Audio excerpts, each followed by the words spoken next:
On the bustling set, a woman urges Ki Man-sung to work faster, to which he quickly agrees, while another crew member remarks on the arrival of a new actor. Inside, Kim Myung-jin meticulously applies his makeup, observing Ki Man-sung, who appears deep in thought. Myung-jin's expression hardens, a hint of annoyance crossing his features. Holding his script, he declares himself a supporting actor, making it clear he has no intention of holding back. It was true that no one on this set wanted to stay on the ground, but today was different. Director Kong, overseeing the bustling scene, urges everyone to get ready, reminding them they're running late. The top director in Chung-Moo Rose Industry, Director Kong, finally cast in his own movie, gives the final command to begin. He knows he needs to capture the director's attention, and just as the thought crosses his mind, the sharp clap of the clapperboard rings out, followed by Director Kang's booming command. In the distance, the grand scale of the historical battle unfolds, a vast army of soldiers, their drums beating a rhythmic dong-dong-dong across the field. The sheer spectacle elicits a quiet awe from him, a momentary pause as he takes in the incredible production. Director Kang's voice cuts through the air once more, calling out to the lead actor, "Mr. Kim, you're up?" To which Kim Myung-jin confidently replies, "Yes, director." This is the pivotal moment where General Kim, portrayed by Kim Myung-jin, leads his forces to a decisive victory, a sweeping shot capturing the vastness of the army as they charge forward. With a synchronized command, the front lines of soldiers raise their muskets, a volley of ready, aim, fire, erupting in a cloud of smoke and thunderous sound. The simulated gunshots echo with a rapid tang-tang-tang as impacts pepper the ground around him, making him wonder just how much money was poured into these incredibly realistic effects. Debris clatters with a deol-keek sound, scattering across the chaotic battlefield. More impacts follow, the relentless tang-tang-tang of gunfire continuing as the battle rages on. As the director's command echoes across the set, the simulated battle erupts around him, a chaotic symphony of gunfire and impacts. Amidst the grand backdrop of a moonlit city, the actors watch the unfolding scene, while the old man's voice cuts through the din, surprisingly energetic for his age. His fellow actor, Kim Myung-jin, lets out a primal scream, his face contorted in a fierce battle cry. The old man, Sang-ji, continues to bark orders, his command to kill all those bastards echoing with unexpected vigor. Then, a blur of red flashes across the screen, as Ki Man-sung moves with impossible speed. Before Kim Myung-jin can even react, he's sent reeling, his body recoiling from the unseen impact. Ki Man-sung, now mounted on horseback, charges headlong into the enemy ranks, a lone general defying the odds. The armored figures follow his lead. Meanwhile, an actress observes the scene, wondering if she should have had more lines, but quickly reminds herself not to be greedy and to simply do her best in this war epic. Kim Myung-jin collapses to his knees, a guttural scream of agony tearing from his throat as the ground beneath him cracks. He watches, desperate, as the other actor cries out, urging him to rise, to not die. Still, the figure on the ground remains, his pleas echoing across the battlefield. Meanwhile, the protagonist stands amidst the chaos, the enemy forces in full retreat, a declaration of victory ringing out. His gaze sharpens, a fierce intensity burning in his eyes. But the fallen actor, still prone, shouts warnings to the fleeing soldiers, telling them to leave and stay away. Above the fray, the director calls for a cut, while the protagonist, confused, wonders if he missed his cue. Reaching out to the fallen man, he assumes the performance is simply continuing, urging him to get up, that it's over. Yet, as his hand touches the other's, he notices the unsettling pallor of the blood staining his palm. He needs to get his attention, he thinks, as the director's voice booms, "Action." His heart pounding in his chest, he reaches out a tentative hand. The touch is cold, and his own pulse echoes loudly in his ears. A gasp escapes him as he sees the pallor of the actor's face, his eyes closed and unmoving. His own eyes widen in dawning horror, the chilling realization hitting him. He's not breathing.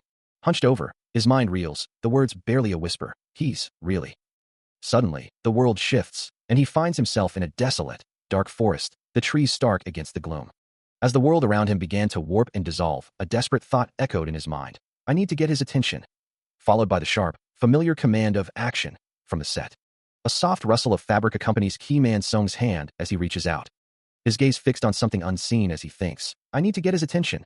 A quiet swish of movement follows as he settles onto the ground, his head bowed in contemplation. Before rising to face a gathering of figures, their forms indistinct in the hazy light. A sharp intake of breath escapes him as a voice from the crowd suddenly shouts, "Hey, what are you doing?" Surrounded by the concerned faces of the other figures, their worried murmurs fill the air. What's he doing? One asks, another adding, he's just a kid. A third voice warns, he's going to get himself killed. Yet, despite the urgent cries of "Hey, what are you doing?" echoing around him, his expression remains resolute. A hand firmly grasps his shoulder, a sharp tap accompanying the voice that demands his attention. He turns, a flicker of surprise and annoyance crossing his features, questioning the interruption. Kim Myung-jin looks at him with deep concern, his expression a silent plea. Mr. Suk-jun, his face contorted in distress, tries to explain, stuttering out a warning about the dire situation. Both Kim Myung-jin and Mr. Suk-jun stand before him, their collective worry palpable. Old man Sang Ji-i's voice cracks with desperation, crying out that people are dying and urging him to hurry. His hand clenches tightly, a visible tremor betraying his internal struggle, as he acknowledges their pleas. I know. Director Kong, his face etched with grief, recounts the latest tragedy, the words he just died. People are dying, echoing his despair. Despite the overwhelming despair around him, Ki Man-sung's gaze hardens, his expression settling into one of fierce, unwavering determination.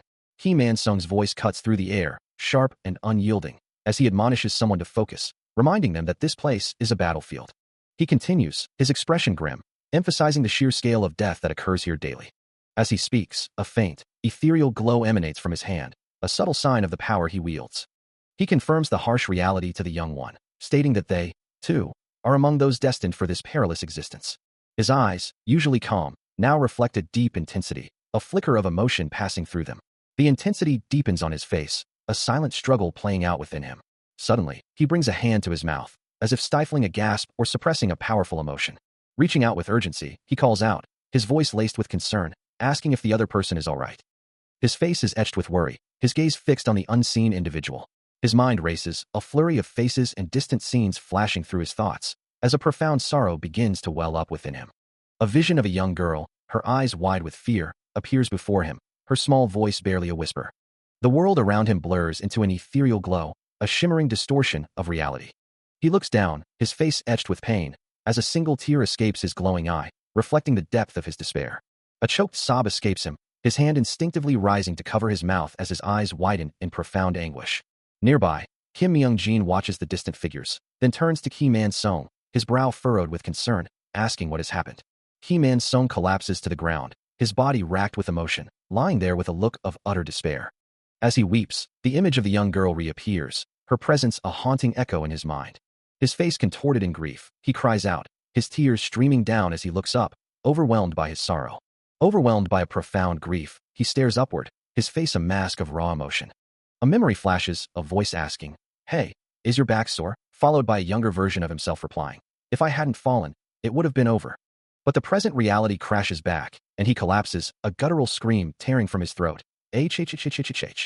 His eyes, now covered by a blindfold, are unseen as Kim Myung-jin watches him with a heavy heart. The older man's concern palpable. Later, under the cover of night, Kim Myung-jin approaches the still-seated Ki Man-sung, urging him, "Even if you're not hungry, try to get something in you." The blindfolded man can only respond with a questioning sound. Ki Man-sung's head lifts slightly, his voice barely a whisper as he recognizes the presence. "Oh, see, sir." Kim Myung-jin's expression remains etched with worry, his thoughts turning to the man before him, the renowned actor of Chung-moo-ro. He reiterates his advice to eat, adding context about their situation. Their lord is leaving the war himself, and once he returns to the capital, they will be able to get away soon. Within a vivid memory, a grizzled man speaks with a heavy heart, urging someone to simply survive, to do everything they can to protect their land. A young girl, her expression filled with concern, acknowledges his words, then gently asks if he shouldn't try to get better, despite the hardship. They stand together in the dim light of a forest, their figures silhouetted against the encroaching darkness. The young girl looks down, lost in thought. A single tear escapes the grizzled man's eye, tracing a path down his weathered cheek. The young girl turns her back, her braided hair visible. Looking up at the man once more, she asks if he remembers her brother, Han Yong. A faint smile touches the man's lips as he acknowledges the memory of Han Yong. With renewed determination, the young girl declares her desire to go there too. A young girl smiles brightly, hearing the grizzled man's words that there's no reason why she shouldn't take her chance. He assures her she can go, and if it's difficult, he'll take her there himself, prompting her to ask if, when everything is over, she can go to that special place with him. Her eyes, wide with a mixture of hope and uncertainty, reflect the distant light. The memory begins to fray, a voice questioning if this vivid experience isn't too real for a mere dream, yet insisting it can't be real, despite the overwhelming realism of the feelings. The grizzled man's eyes, now filled with a profound sadness, stare out as the voice wonders when he will finally wake up from this torment. The young girl's voice cuts through the haze, calling out to Mr. Kim, her gaze fixed on something beyond, expressing her earnest desire to go there. A lone vessel cuts through the dark waters, heading towards an unseen destination.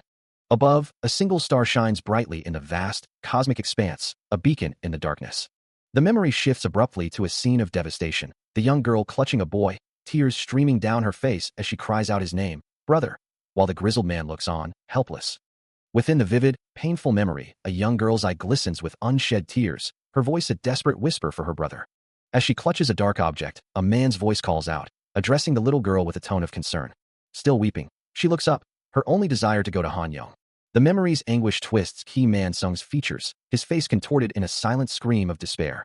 A guttural cry escapes him, the word fuck, tearing from his throat as the painful vision overwhelms his senses, sound effects of intense emotional turmoil radiating around him.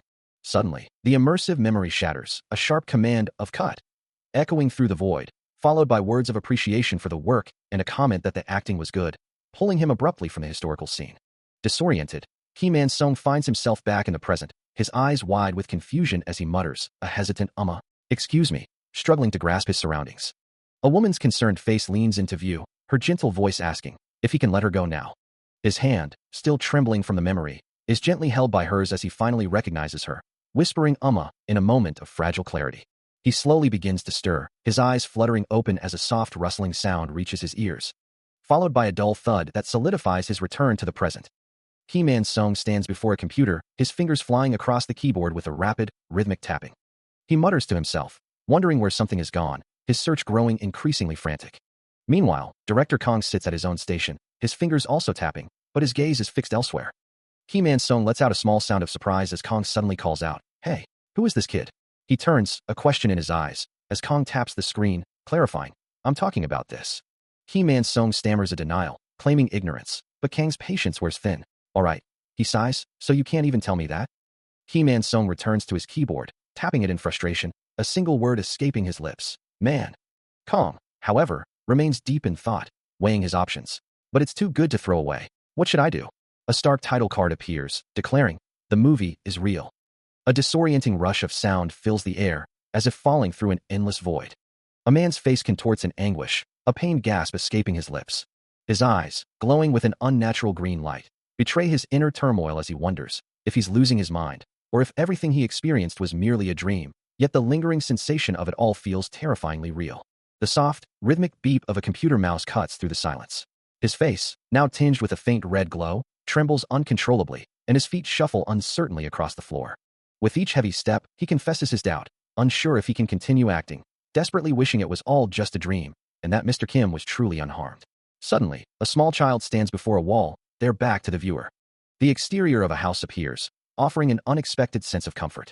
The actor's mind races, still consumed by the impossible events he's witnessed, a feeling that was undeniably real, yet defied all logic. He springs upright in bed, the sudden movement reflecting his inner turmoil.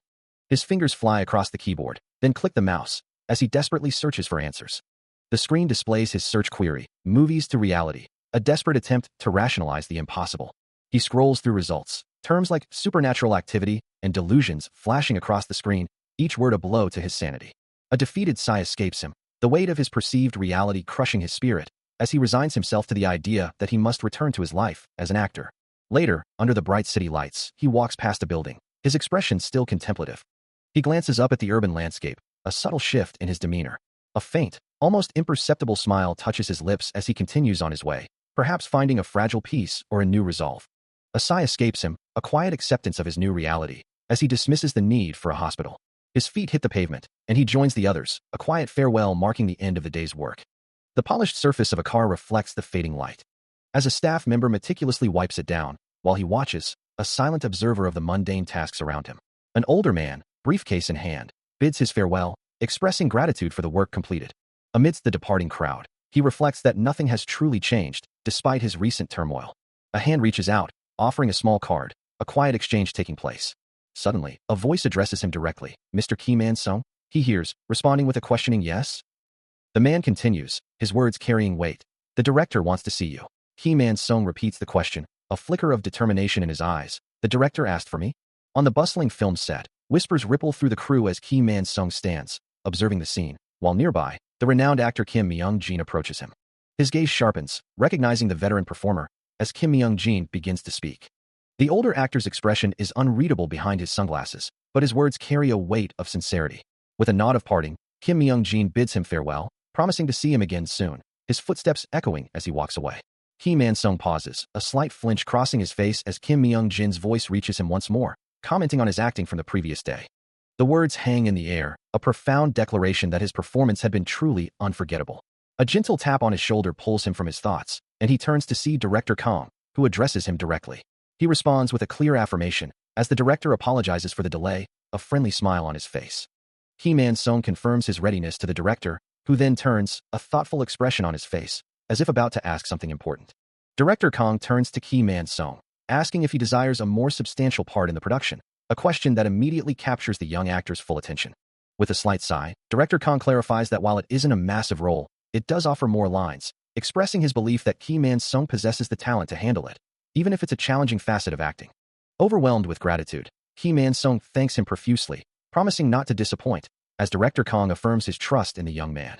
Ki Man-sung ponders the nature of the role, only for Director Kong to reveal it's that of a prisoner of war, one who tragically perishes after enduring torture.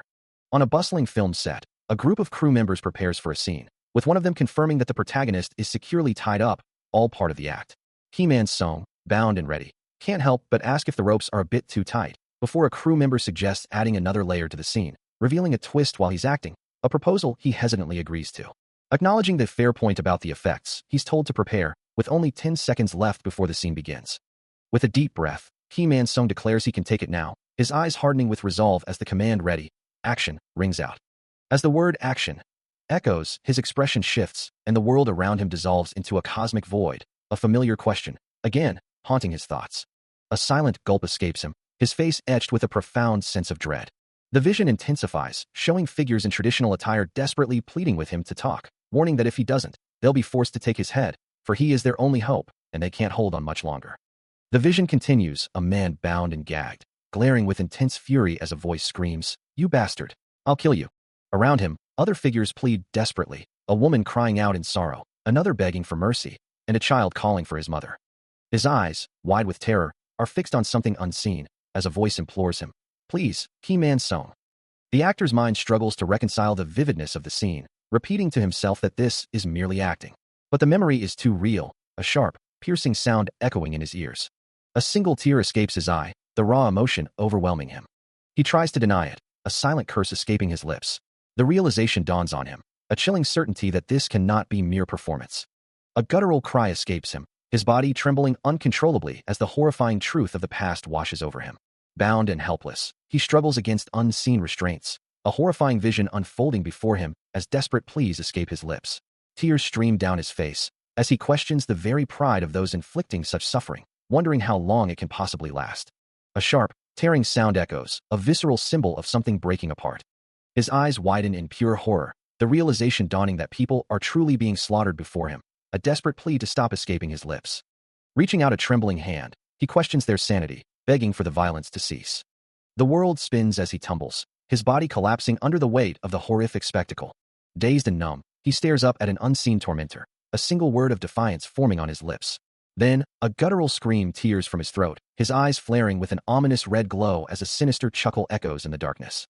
His glowing red eyes burn with fury, as the unseen voice taunts him, declaring the path to hell is open and urging him to go there. His face contorted in a mask of pure anguish, he screams, begging for the torment to end, pleading for death to take him. As a glowing blade descends with a heavy clang, he stands silhouetted against the darkness, awaiting its strike. His eyes, now burning with a furious red glow, reflect the agony and rage simmering within him. Fragmented memories flash through his mind, a younger version of himself, a mother's worried voice calling "my son," and the chilling sensation of a wound on his neck. Tears stream down his face as he cries out in utter frustration, cursing his fate and questioning if he will truly die without achieving anything. The internal chaos manifests as a violent, bloody haze. A single tear escapes his red glowing eye, the memory of his neck wound still fresh and agonizing. Suddenly, the vision is severed. His eyes slowly open, gazing upwards, as if returning from a deep, terrifying dream.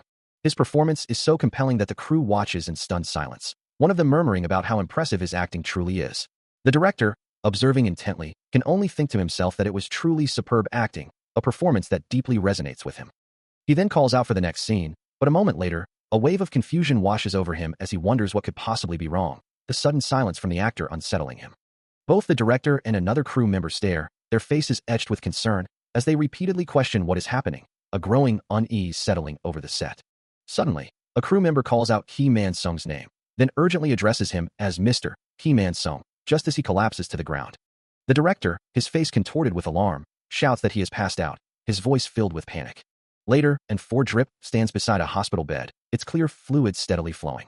Ki-Man Sung stirs, letting out a soft gasp as he slowly regains consciousness, his eyes fluttering open. His light brown eye, wide and disoriented, reflects the fluorescent lights of the room, a silent question in its depths.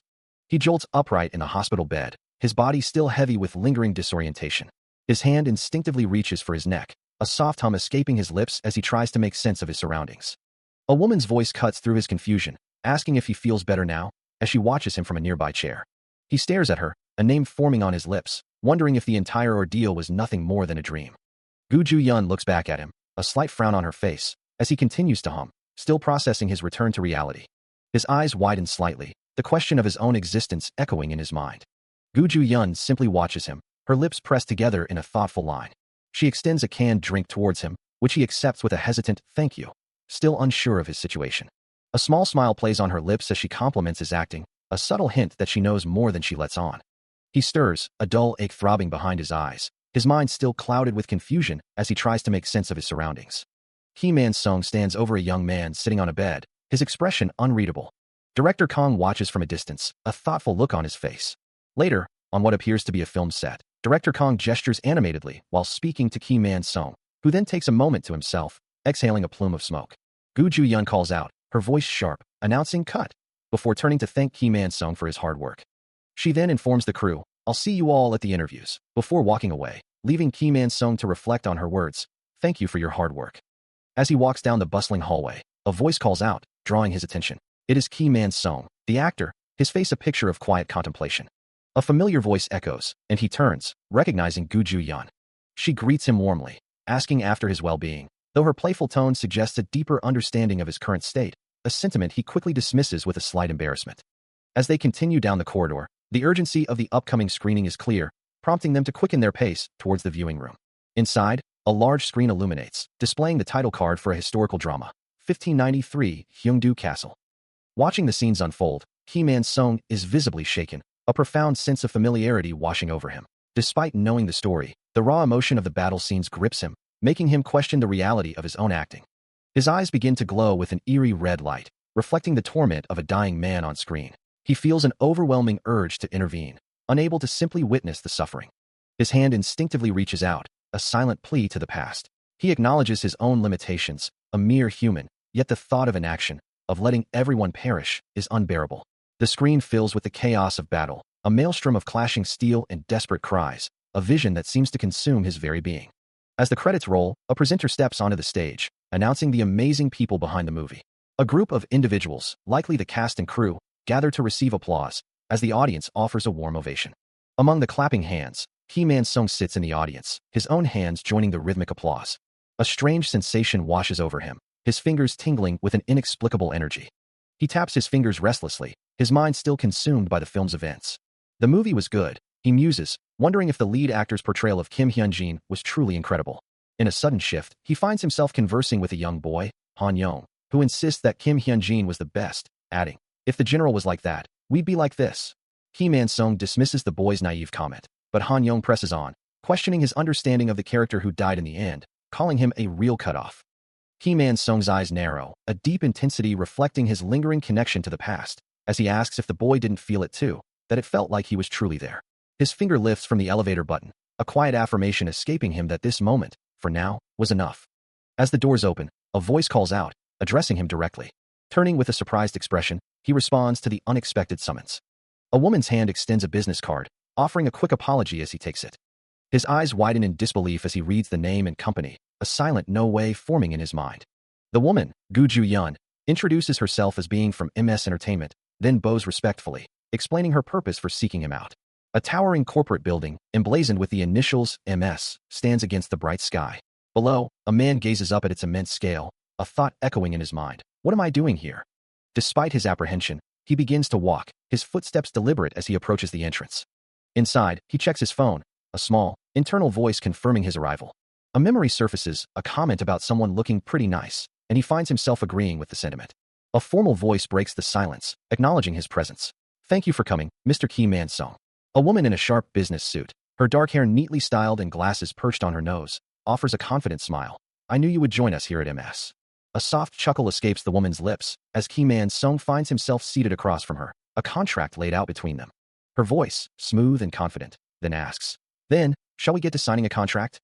Ki Man-sung listens intently, his gaze fixed on the document. Internally, he admits, "Man, I really have no clue on everything she's saying." Despite his confusion, a hopeful smile spreads across his face as he concludes, "Well, I guess she's presenting me a good deal." The woman, oblivious to his internal monologue, continues with a bright smile. "All right, now you understood everything, right? Then, sign the contract." A determined grin forms on Ki Man-sung's face, the thought echoing in his mind. Finally, I get to be a real actor. He reaches for the pen, ready to seal his fate. The woman watches him, a knowing smile playing on her lips, as she muses, "The contract in front of you is something you should be able to understand at your level." Because of that, many officials are now confounded with each other. The woman's voice is calm, yet insistent, asking if he truly understands what she's saying. He stares back, a mix of confusion and slight alarm on his face, wondering who she is and what exactly she means. Her expression remains unreadable, a subtle curve to her lips. His gaze drops to the document, a flicker of uncertainty in his eyes. Her hand, adorned with a sleek watch, gestures towards the contract, the narration reassuring him that there's no need to worry. Ki Man-sung, however, believes in his own abilities, even if he can't fully grasp the situation. With a confident smile, she extends the pen, declaring that he'll be in her hands now, and they should do their best. He responds with a fervent yes, his voice filled with determination as he vows to try his best. As the pen touches the paper, a strange, unsettling feeling washes over him. He continues to sign the document, his pen gliding across the paper, but a growing sense of unease begins to settle over him. His eyes widen slightly, a flicker of surprise crossing his features as he processes something unexpected.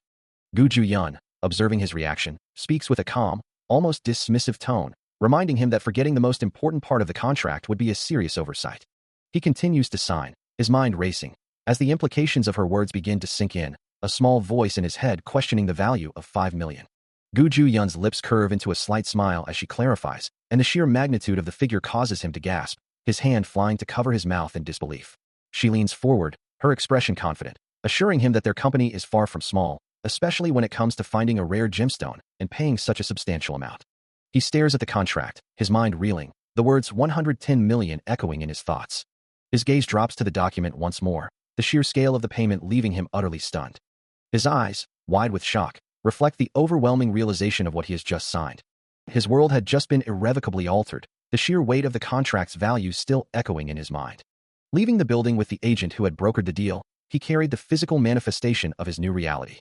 As the agent spoke, he could only stare, a mix of disbelief and wonder slowly replacing his initial shock, the city lights reflecting in his eyes. Walking away from the building, the weight of his new fortune settled upon him, and a genuine smile finally broke through, the cityscape now seeming to welcome him into a brighter future. Later, the agent couldn't help but ask how he had managed to accumulate such wealth. He, in turn, inquired if she had seen his message. A familiar voice then offered to buy him a drink, inviting him out, and soon, he found himself at a bar, sharing a table with his mentor. His mentor, Director Kong, beamed with pride, congratulating Man-sung on his success and eagerly anticipating his appearance on the silver screen, even joking about potential kiss scenes with actresses. Kong then playfully admonished an unseen third party, reminding them that Man-sung had only just debuted and wasn't yet at that level. He raises his glass, the clinking sound echoing the jovial atmosphere as he urges everyone to drink. Director Kong, joining the toast, proclaims a cheer for Man-sung's success. Hours later, the celebration having taken its toll, Man-sung lies sprawled across a plush couch, deep in slumber. A sudden noise jolts him awake, his eyes fluttering open as he groggily questions who might be there. His expression shifts from confusion to mild alarm, his gaze fixed on something just out of view. He observes the figure before him, realizing this person is entirely unfamiliar. A wave of questions floods his mind. Why is this stranger here, and why are they 30 minutes past their scheduled time? The unknown individual extends a hand, offering a business card that identifies him as Mr. Manager Sung Jin-ho. The business card of Moon Young-bae, manager at MI Entertainment, is presented. Seated across from his new manager, he listens intently as Moon Young-bae begins to speak. The manager explains that while he was supposed to be there earlier, he was held up by a sudden, urgent matter, apologizing for the delay. He then shifts the conversation, mentioning he's heard a lot about Ki Man-sung and that Chief Yoon specifically requested him. Ki Man-sung thinks to himself, the first job, then hesitantly asks if it's fine, to which Moon Young-bae assures him it is, adding that he can treat him comfortably. He acknowledges the manager's words, then is told they should talk about his work.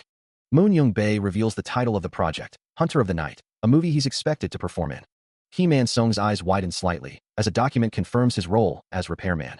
Mr. Ki Man Song, MS Entertainment. A look of utter surprise crosses his face as he questions what exactly the role entails. His new manager elaborates on the role, explaining that the character he is to portray will die from multiple stab wounds. A gasp escapes him, the sheer brutality of the description leaving him stunned, as he learns he is to play a man who dies after being repeatedly stabbed by a serial killer. Director Kong leans forward, his expression serious, as he explains the new role to Ki Man Song. He gestures with his hands, clarifying that Ki Man Song would be playing the role of someone who dies at the hands of a serial killer. Ki Man Song's eyes widen slightly, a question forming on his lips as he repeats, "A serial killer?" He takes a sip from his cup, considering the implications of such a dark role, and admits, "I honestly think that I'm not good enough to get big in the field." Director Kang's hands remain steady, while Ki Man Song's grip on his cup tightens slightly. As a small, reassuring version of himself appears in his mind, asking, Do you think I can do good in it?" before quickly adding, "Don't worry, you just need to act as you did in the last film." Director Kang's gaze is unwavering as he responds, "I'm not saying you're not good enough. I'm saying you're too good for this kind of role." He then clarifies, "You're too good to play a character who dies so easily." Ki Man Song listens intently, his eyes reflecting a mix of surprise and contemplation as Director Kang continues, "It's just that." The director's words conjure a terrifying image of a monstrous, undead face, its eyes glowing with malevolent intent, a stark visual representation of the serial killer's victim. He stands in period attire, a profound sense of inadequacy washing over him, believing his experience insufficient for the weight of the role. Back in the present, his manager, Moon Young-bae, urges him to try the scene again, but he can only apologize, conviction eluding him. His mind still fixated on the character, Caesar, he wonders if the actor who died was truly him. A quiet murmur escapes him, acknowledging the profound impact the scene had, muttering that it was far from nothing. A sudden realization hits him, and he questions if he is truly obligated to accept this demanding role. Moon Young-bae calmly assures him he doesn't have to if he doesn't wish to, prompting a surprised and hopeful inquiry from Ki Man Song. With a slight smile, his manager clarifies that refusing would, of course, be a breach of their agreement. A knowing smirk plays on Moon Young-bae's lips as he reveals that Ki Man Song apparently hadn't bothered to read the contract. The actor is stunned by this revelation, while his manager casually explains that such clauses are standard for contracts with newcomers. He listens intently as his manager, Moon Young-bae, explains that the contract he signed, the one for a newbie, contains a clause. A clause that dictates, not only must he accept the contract, but he's also immediately obligated to take on the role. The weight of this realization settles heavily upon him. As the manager points to the fine print, explaining that if the company steps back from the contract, they'll pay a penalty, but if he does, he'll owe them 100 times that amount. The sheer scale of the obligation washes over him, leaving him with the stark reality that the decision is now entirely in his hands. His foot taps nervously against the floor, a silent testament to his growing anxiety. He recalls a happier time, a memory of laughter shared with Director Kong and Gu Ju-yun, a stark contrast to his current predicament. Now, lying in bed, the weight of the contract and the role presses down on him, leaving him lost in thought and deep distress. "Damn it," Ki Man Song mutters, the words heavy with frustration as he stands alone in the stark, modern room. The numbers on the contract, detailing the exorbitant penalties for breach, swim before his eyes, a stark reminder of his predicament. He recalls Gu Ju-yun's earnest promise to ensure he wouldn't regret his choices, Director Kang's confident encouragement, and his own silent, hopeful acceptance from a time when things felt simpler. A sharp gasp escapes him, a single bead of sweat tracing a path down his jawline, betraying the immense pressure he feels. Sitting on the edge of his bed, he stares blankly at the business card from manager Sung Jin-ho, the silence in the room amplifying his internal turmoil. With a heavy sigh, he begins to dial the number, each press of the screen a reluctant step forward. "Oh yeah, I'm here," he manages to say into the phone, his voice strained, confirming his arrival. The imposing structure of the VD building looms before him, its modern facade reflecting the city lights. As he walks towards the entrance, the bustling crowd around him feels distant, his mind consumed by the thought, "There's a lot of people. I hope this is the right place." He continues his journey, his footsteps echoing softly as he checks the location on his phone. His grip tightens on the device, a wry thought crossing his mind that at least he isn't actually dying. Finally reaching his destination, he extends a hand towards the doorknob. With a soft click, the door gives way. Stepping inside, he finds himself face to back with another figure, a look of surprise crossing his features as he utters, "What?" His attention is then drawn to a screen displaying information about On Jong-woo, identified as the hunter of the night and a psychopath serial killer, holding an SSS rank. The screen further elaborates, stating that this On Jong-woo is the main actor, unofficially considered one of the best in the industry, even from a young age. His eyes widen slightly, a profound realization dawning on him as he processes the unsettling details. His hand clenches tightly, the implications of this new information clearly weighing heavily on his mind. On Jong-woo, his face splattered with blood, stares out with eyes that burn an unnatural, vivid red. as a chilling calm settles over his features, despite the carnage. Yet, his voice carries a strange conviction, insisting, "I'm not a monster. I'm just a human."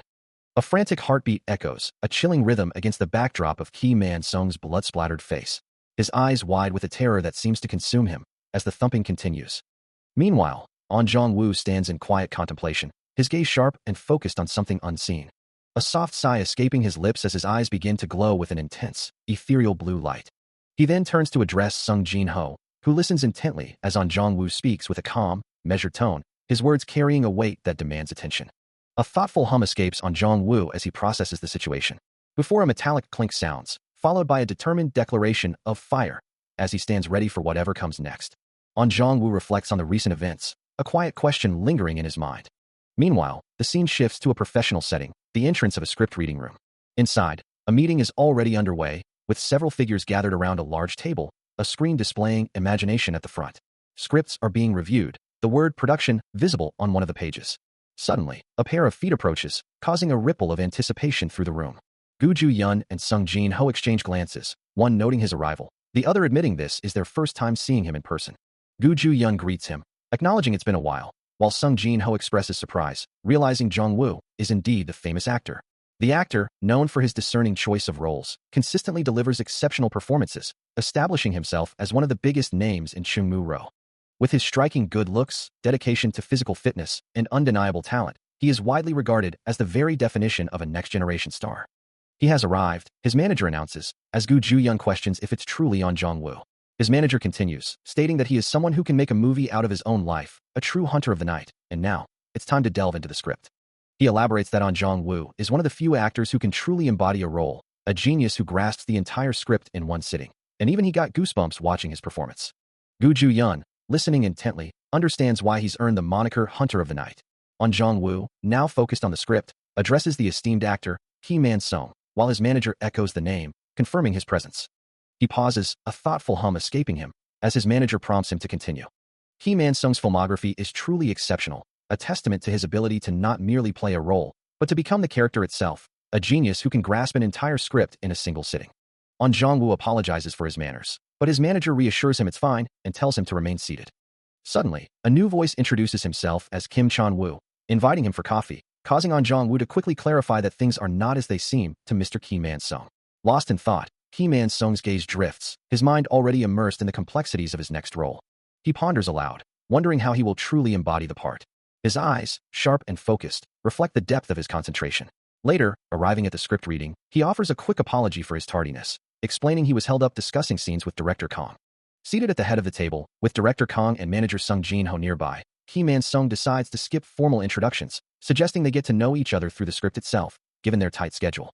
He then addresses the assembled cast, inviting everyone to take a seat and introducing himself as Ki Man-sung, the lead actor, assuming his reputation precedes him. With a casual air, he admits his poor memory for names, declaring he will simply refer to everyone by their roles, much to the surprise of some of the other actors.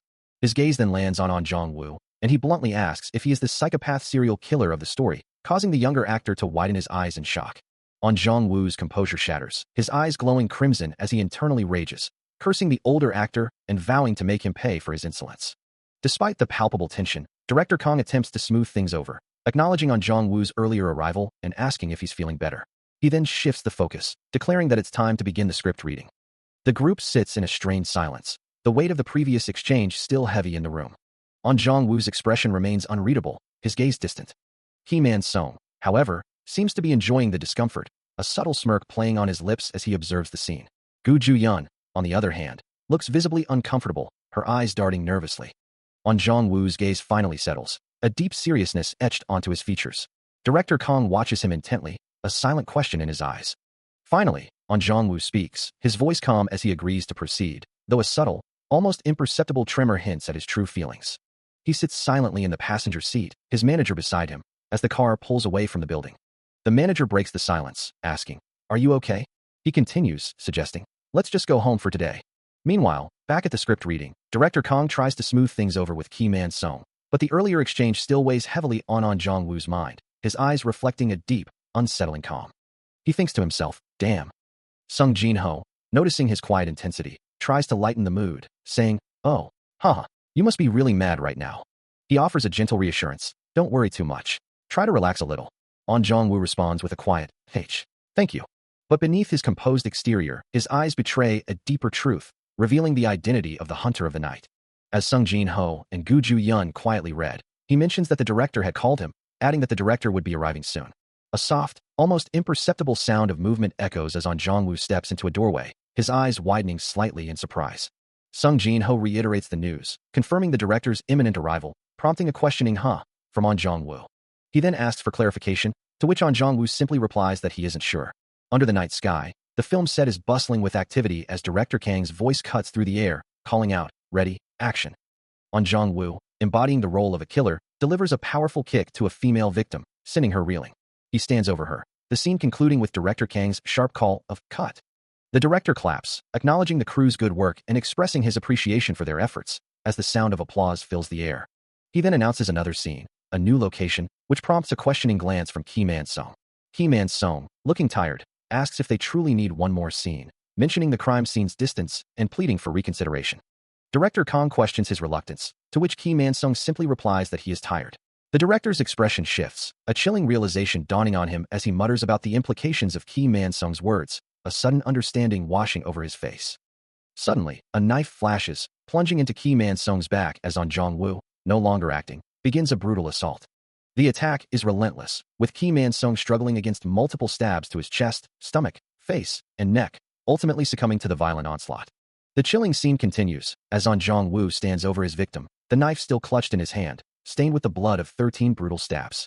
Back on the film set, the masked actor, portraying the killer, receives a cue, while another actor, playing the role of Ki Man-sung, responds with a hesitant yes. His eyes burning with an unsettling intensity, the actor confirms his readiness for the next take, the director's voice urging him on. Meanwhile, a crew member named Kim Ki-jun, distracted by something on his monitor, is sharply reprimanded by an unseen voice, stammering out an apology. The actor playing Ki Man-sung shivers, admitting the scene gave him goosebumps, and worries about getting out of character, just as the command "ready, action" rings out. The scene shifts, a blur of clouds and sky. Urban landscapes flash by, a rapid succession of buildings and cityscapes. Suddenly, An Jong-woo is in motion, sprinting through a dark environment, sensing an approaching presence, his thoughts racing about an impending attack. His handsome face is etched with fierce determination, his red eyes glowing with an otherworldly intensity. A persistent, rhythmic ticking echoes through the dark, metallic corridors as An Jong-woo finds himself disoriented, questioning his very location. A sharp gasp escapes him, his breath catching in his throat as a wave of confusion washes over him. The ticking continues, and he wonders why his body is moving, propelling him forward without his conscious command. His gaze sweeps across the grimy, industrial landscape, the rhythmic sound a constant, unsettling companion. Suddenly, a vivid image flashes in his mind, a stark, crimson splattering against a pale surface. His eyes glow with an intense, unsettling red, reflecting the sudden, violent memory. The ticking persists, a relentless pulse accompanying the unsettling visions. He clutches his head, a desperate plea escaping his lips, as he struggles to comprehend the flood of memories that are not his own. Then, a sudden, chilling realization dawns on him. These vivid, unexperienced memories are not real, but merely lines from a script. He confirms his chilling realization, the words echoing in his mind. Yeah, that's right. These are this character's memories, his eye now glowing with an unnatural purple light, reflecting the profound impact of the visions. The unsettling experience concludes, leaving him to wonder what comes next. From the depths of a script, a voice echoes, confirming a truth that resonates deep within his mind. These aren't just lines on a page, they are memories, vivid and unsettling, flashing before his very eyes. Like a film reel unspooling, the past begins to play out. A faint, ethereal glow emanates from a small, mysterious object, drawing a hand towards it in the darkness. Ki Man-sung stares, utterly bewildered, muttering questions to himself about the reality of his situation, unable to comprehend what he's seeing. He finds himself in a desolate alleyway, the same glowing object now resting on the ground, prompting a confused gasp as he wonders what it could be. Before he can react, An Jong-woo appears, his voice sharp with accusation, demanding to know why Ki Man-sung overreacted upon seeing him, expressing annoyance at their encounter. An Jong-woo holds the glowing object in his hand, while Ki Man-sung stares down at another identical one on the ground, utterly stunned by the impossible duplication. Still reeling from the revelation, his face illuminated by a faint blue glow, he stares at the ground. Suddenly, a gloved hand reaches into his field of vision, a glowing band on its wrist catching the light. Before he can react, a glint of steel appears, a knife brandished menacingly, and he gasps in shock. A memory flashes, a hooded version of himself asking, "What do you want from me? Are you searching for that script?" The memory continues, as another voice dismisses it with a scoff. Oh wait. Yet again, a script. What's the point? Back in the present, On Jong-woo's eyes glow crimson as he looms over him, declaring, "You're not going to give it to me? Then I'll just take it. This time, I won't let you escape." A violent impact, and blood splatters across the dark. The sounds of a brutal struggle fill the air. A sharp impact leaves Ki Man-sung reeling, his hand instinctively flying to his mouth as a gasp escapes him. Before he can recover, On Jong-woo's hand, adorned with a faintly glowing wristband, reaches out again, relentless in his assault. Another sickening crunch echoes, and Ki Man-sung's eye widens, bloodshot and filled with agony. A thin stream of blood begins to trickle from his lips. Unfazed by the damage inflicted, On Jong-woo's face remains cold and resolute, a smear of Ki Man-sung's blood now marking his cheek. Another brutal blow lands, splattering blood across Ki Man-sung's hand with a wet, tearing sound. But as the pain peaks, a fierce, crimson glow ignites within Ki Man-sung's eyes, a desperate power awakening.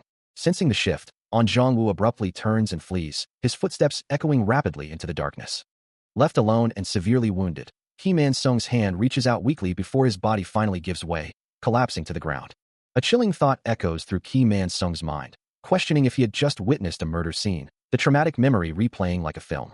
His vision narrows, a single eye reflecting the horrifying images. A choked gasp escapes him, his body racked with an unseen agony. As a faint purple glow begins to emanate from him, he struggles to comprehend the unfolding reality, another pained sound escaping his lips.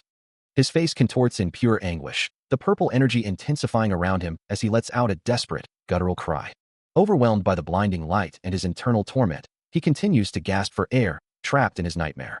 His hands tremble uncontrollably, the ground beneath him cracking under the strain of his burgeoning power. Stumbling away from the fractured earth, he moves towards an unknown, blinding light. His face fills the frame, eyes glowing a furious red, a silent scream tearing from his throat as the traumatic scene continues to play. A choked gasp escapes him, his body racked with a shudder as the traumatic vision continues to unfold. His breath hitches, a desperate struggle for air, as the unsettling images persist. The feeling of dread intensifies, his eyes wide with a mixture of fear and confusion. As the scene around him begins to shift, he can only utter a bewildered, "What?" The oppressive darkness gives way to a blinding, ethereal light, revealing the faint outlines of an urban landscape. He stares, disoriented, at the unfamiliar surroundings, a question forming on his lips. Is this place? The vision solidifies, the glowing city giving way to a more mundane, yet still unsettling, street scene. A strange sensation washes over him as he takes in the details, murmuring, "What's this? This odd feeling. John, public baths. What?" His gaze falls upon various signs, advertising public baths, master brawling classes, and the Korea main school, along with inline skate and a phone number. Still lost in a disorienting vision, he questions his location, wondering if he's in Daejeon or Useonggu. His mind struggling to grasp the memories of what's happening around him. He can only wonder what exactly is going on. Suddenly, a phone appears in his hand, displaying a subway map and a message about having time to spare, prompting a confused exclamation as he tries to understand the device, which asks him to identify itself. He stares at the screen, bewildered by the words Motorola Studio flashing before him. The display then shifts, revealing a date, August 6, 2010, and a name, On Jong-woo. A jolt of recognition hits him, leaving him utterly speechless. As the name, Hunter of the Night, appears, confirming his dawning suspicion. He recalls seeing a movie about the serial killer, but the film was released in 2015, creating a perplexing temporal paradox within his vision. A new detail emerges from the disorienting vision, a narration box describing a serial killer case in 1995. It's still considered a hanging case, as he stares at a vague figure within the scene, questioning what this new information could possibly mean. His face contorts in profound distress, a hand pressed to his forehead as the temporal paradox deepens its hold. He can only wonder if he has somehow been transported to that specific time period, leaving him with a chilling sense of uncertainty. Lost in thought, he walks through the city streets, a single word echoing in his mind, again. His steps are heavy on the wet pavement, past the mundane signs of everyday life. A growing sense of unease settles over him, as another thought surfaces, something. Suddenly, a vivid image flashes in his mind, a smiling face, prompting the question, "Who's this?" His expression twists with confusion and a hint of recognition, as he murmurs, "Oh, my family, maybe." In this, his eye widens, a realization dawning, as he grasps the truth. This person's memories. He looks up towards a blinding light, the fragmented thoughts swirling around him. He stands motionless, a soft sound of bewilderment escaping him. Where is this place? He wonders, questioning if this strange reality is merely a dream. The rough texture of the wall before him offers no answers. As he looks up, a brilliant, ethereal light begins to emanate from an unseen source. His gaze drops to his feet, which now shimmer with the same mysterious glow. The light around them intensifies, a soft, rustling sound accompanying the strange phenomenon. A soft, almost disbelieving sigh escapes him as the sensation grows. Drawn by an irresistible force, he reaches out a hand towards the radiant source, his feet now bathed in an even more brilliant light. Stepping forward, he acknowledges the peculiar feeling, his entire being enveloped in the ethereal luminescence as he moves into the unknown. As the intense light enveloped him, a gentle voice cut through the haze, welcoming him back with warmth and familiarity. A wave of confusion washed over him as he heard a child's excited cry, a word that resonated deep within his being, yet felt utterly foreign. A small figure rushed towards him, their footsteps echoing with innocent joy. The woman's concerned gaze met his, her voice soft as she suggested he might need to rest, sensing his disorientation. The child, oblivious to his inner turmoil, tugged at his clothes, eagerly proposing a game, their innocent excitement a stark contrast to his growing unease. His mind reeled, the reality of this scene clashing with his own memories, a profound sense of wrongness settling over him. The woman's voice, now tinged with genuine concern, broke through his thoughts, asking if everything was all right. He could only manage a confused sound, his mind struggling to reconcile the present with the past. Suddenly, the idyllic scene shattered, replaced by the harsh reality of a night road, and the sickening crunch of metal as a car careened into a devastating crash. He finds himself grappling with a profound sense of disorientation, the recent traumatic vision still echoing in his mind, as he thinks, "It's so different from the movie I was in. How can I be an actor and a serial killer?" Sitting alone on a swing set, he urges himself to focus, to truly understand the situation, because this isn't just a film. This movie is based on the real incident of, he realizes, the Daejeon Province serial killer case. But based on what's going on, the truth is far more unsettling. The chilling realization dawns on him. He's not just a simple actor, but one of the actual victims of the case. Lost in the weight of this revelation, he can only wonder, what should I do now? The city lights begin to glow as dawn approaches, and with a heavy heart, he makes his way to Korea Electronics, his workplace. Standing before the Korea Electronics building, Kim Man-sung's mind races, questioning what he should do now that he possesses memories of a past that shouldn't be his. Still pondering his next move, he walks through the city streets, the weight of his predicament heavy on his shoulders. He enters the office, a place he's only seen in pictures, and takes his seat among his new colleagues, a sense of unreality clinging to him. As he stares at the information on his screen, a strange thought crosses his mind. He's not just garbage anymore. He wonders if the world was truly like this before the advent of modern search engines. He resolves to meticulously sift through all the available data, searching for answers. The unsettling lack of news about the case he remembers only confirms his suspicion that something is amiss. Typing furiously, he realizes that based on his memories, the information he's finding shouldn't even exist. A new resolve hardens his expression. He decides he must go to the actual scene of the events. The city lights gleam under the night sky, a silent witness to his decision. He walks through the dimly lit streets, a sense of unease settling over him as he tries to pinpoint the exact location of the incident, thinking it should be right around here. The darkness makes it confusing, causing him to pause and wonder, wait, if I die here, I might actually die. His foot steps cautiously, his hand reaching out into the void, the grim realization echoing in his mind. A stark silhouette against the yellow caution tape, he finally finds the perimeter. He stands amidst the crisscrossing lines, the scene before him a chilling tableau.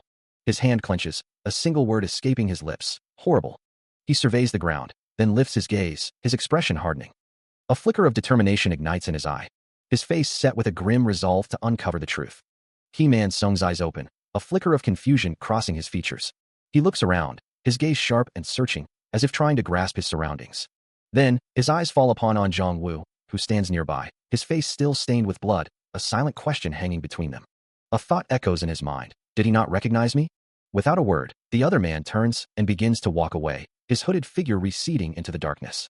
Kim Man-sung curses under his breath, a sense of disbelief washing over him. No way. Suddenly, the urban landscape dissolves, replaced by the stark ropes of a boxing ring, where the two men now stand facing each other. Kim Man-sung's internal plea to just wait a second, met by An Jong-woo's chilling declaration, "I'll kill you." Kim Man-sung's eye widens in terror as a glint of steel appears, a knife held firmly in the other man's hand. He questions, "Am I really?" Before the blade plunges forward with a sickening sound of tearing flesh. He struggles against the relentless assault, the blows landing with sickening thuds as he cries out for the attack to cease. With eyes glowing a malevolent red, his attacker presses on, ignoring the desperate pleas. The red-eyed figure looms over him, as he begs for help, for the person he knows to return. A heavy, ragged breathing fills the air, the sound echoing against an unseen surface. The scene shifts abruptly to a quiet, rain-slicked street illuminated by a lone street lamp. Then, a sharp, commanding voice cuts through the silence, declaring the end of the take. A blinding flash of light follows, signaling a complete transition. Silhouettes of several individuals stand together, their forms indistinct against a warm, hazy glow. An Zhongwu looks down at Gu Juyan, who is on the ground, asking if she saw him, to which she quietly replies that she did not. He-Man Sung's gaze drifts downward, his expression heavy with a profound sense of unease. Before he collapses to the floor with a soft thud, his mind still reeling from the recent ordeal. Sweat beads on his face as he struggles to catch his breath, the memory of the film refusing to fade. The experience was so vivid, so real, that even now, sitting alone, he can still remember the feeling of the knife entering. His hand reaches out, as if to grasp at a fading reality, a deep regret washing over him that he ever agreed to do this film in the first place. Clutching his head, the words, "the psychopath serial killer," echo in his mind, a chilling reminder of the antagonist from his traumatic experience. His eyes widen slightly, a new, disturbing thought forming. What if the killer from the film was also real? He hears his name called, a voice announcing that the director had requested one more take. Standing with the director and another crew member, he listens intently. The director, a man with dark hair and glasses, pauses, considering his words.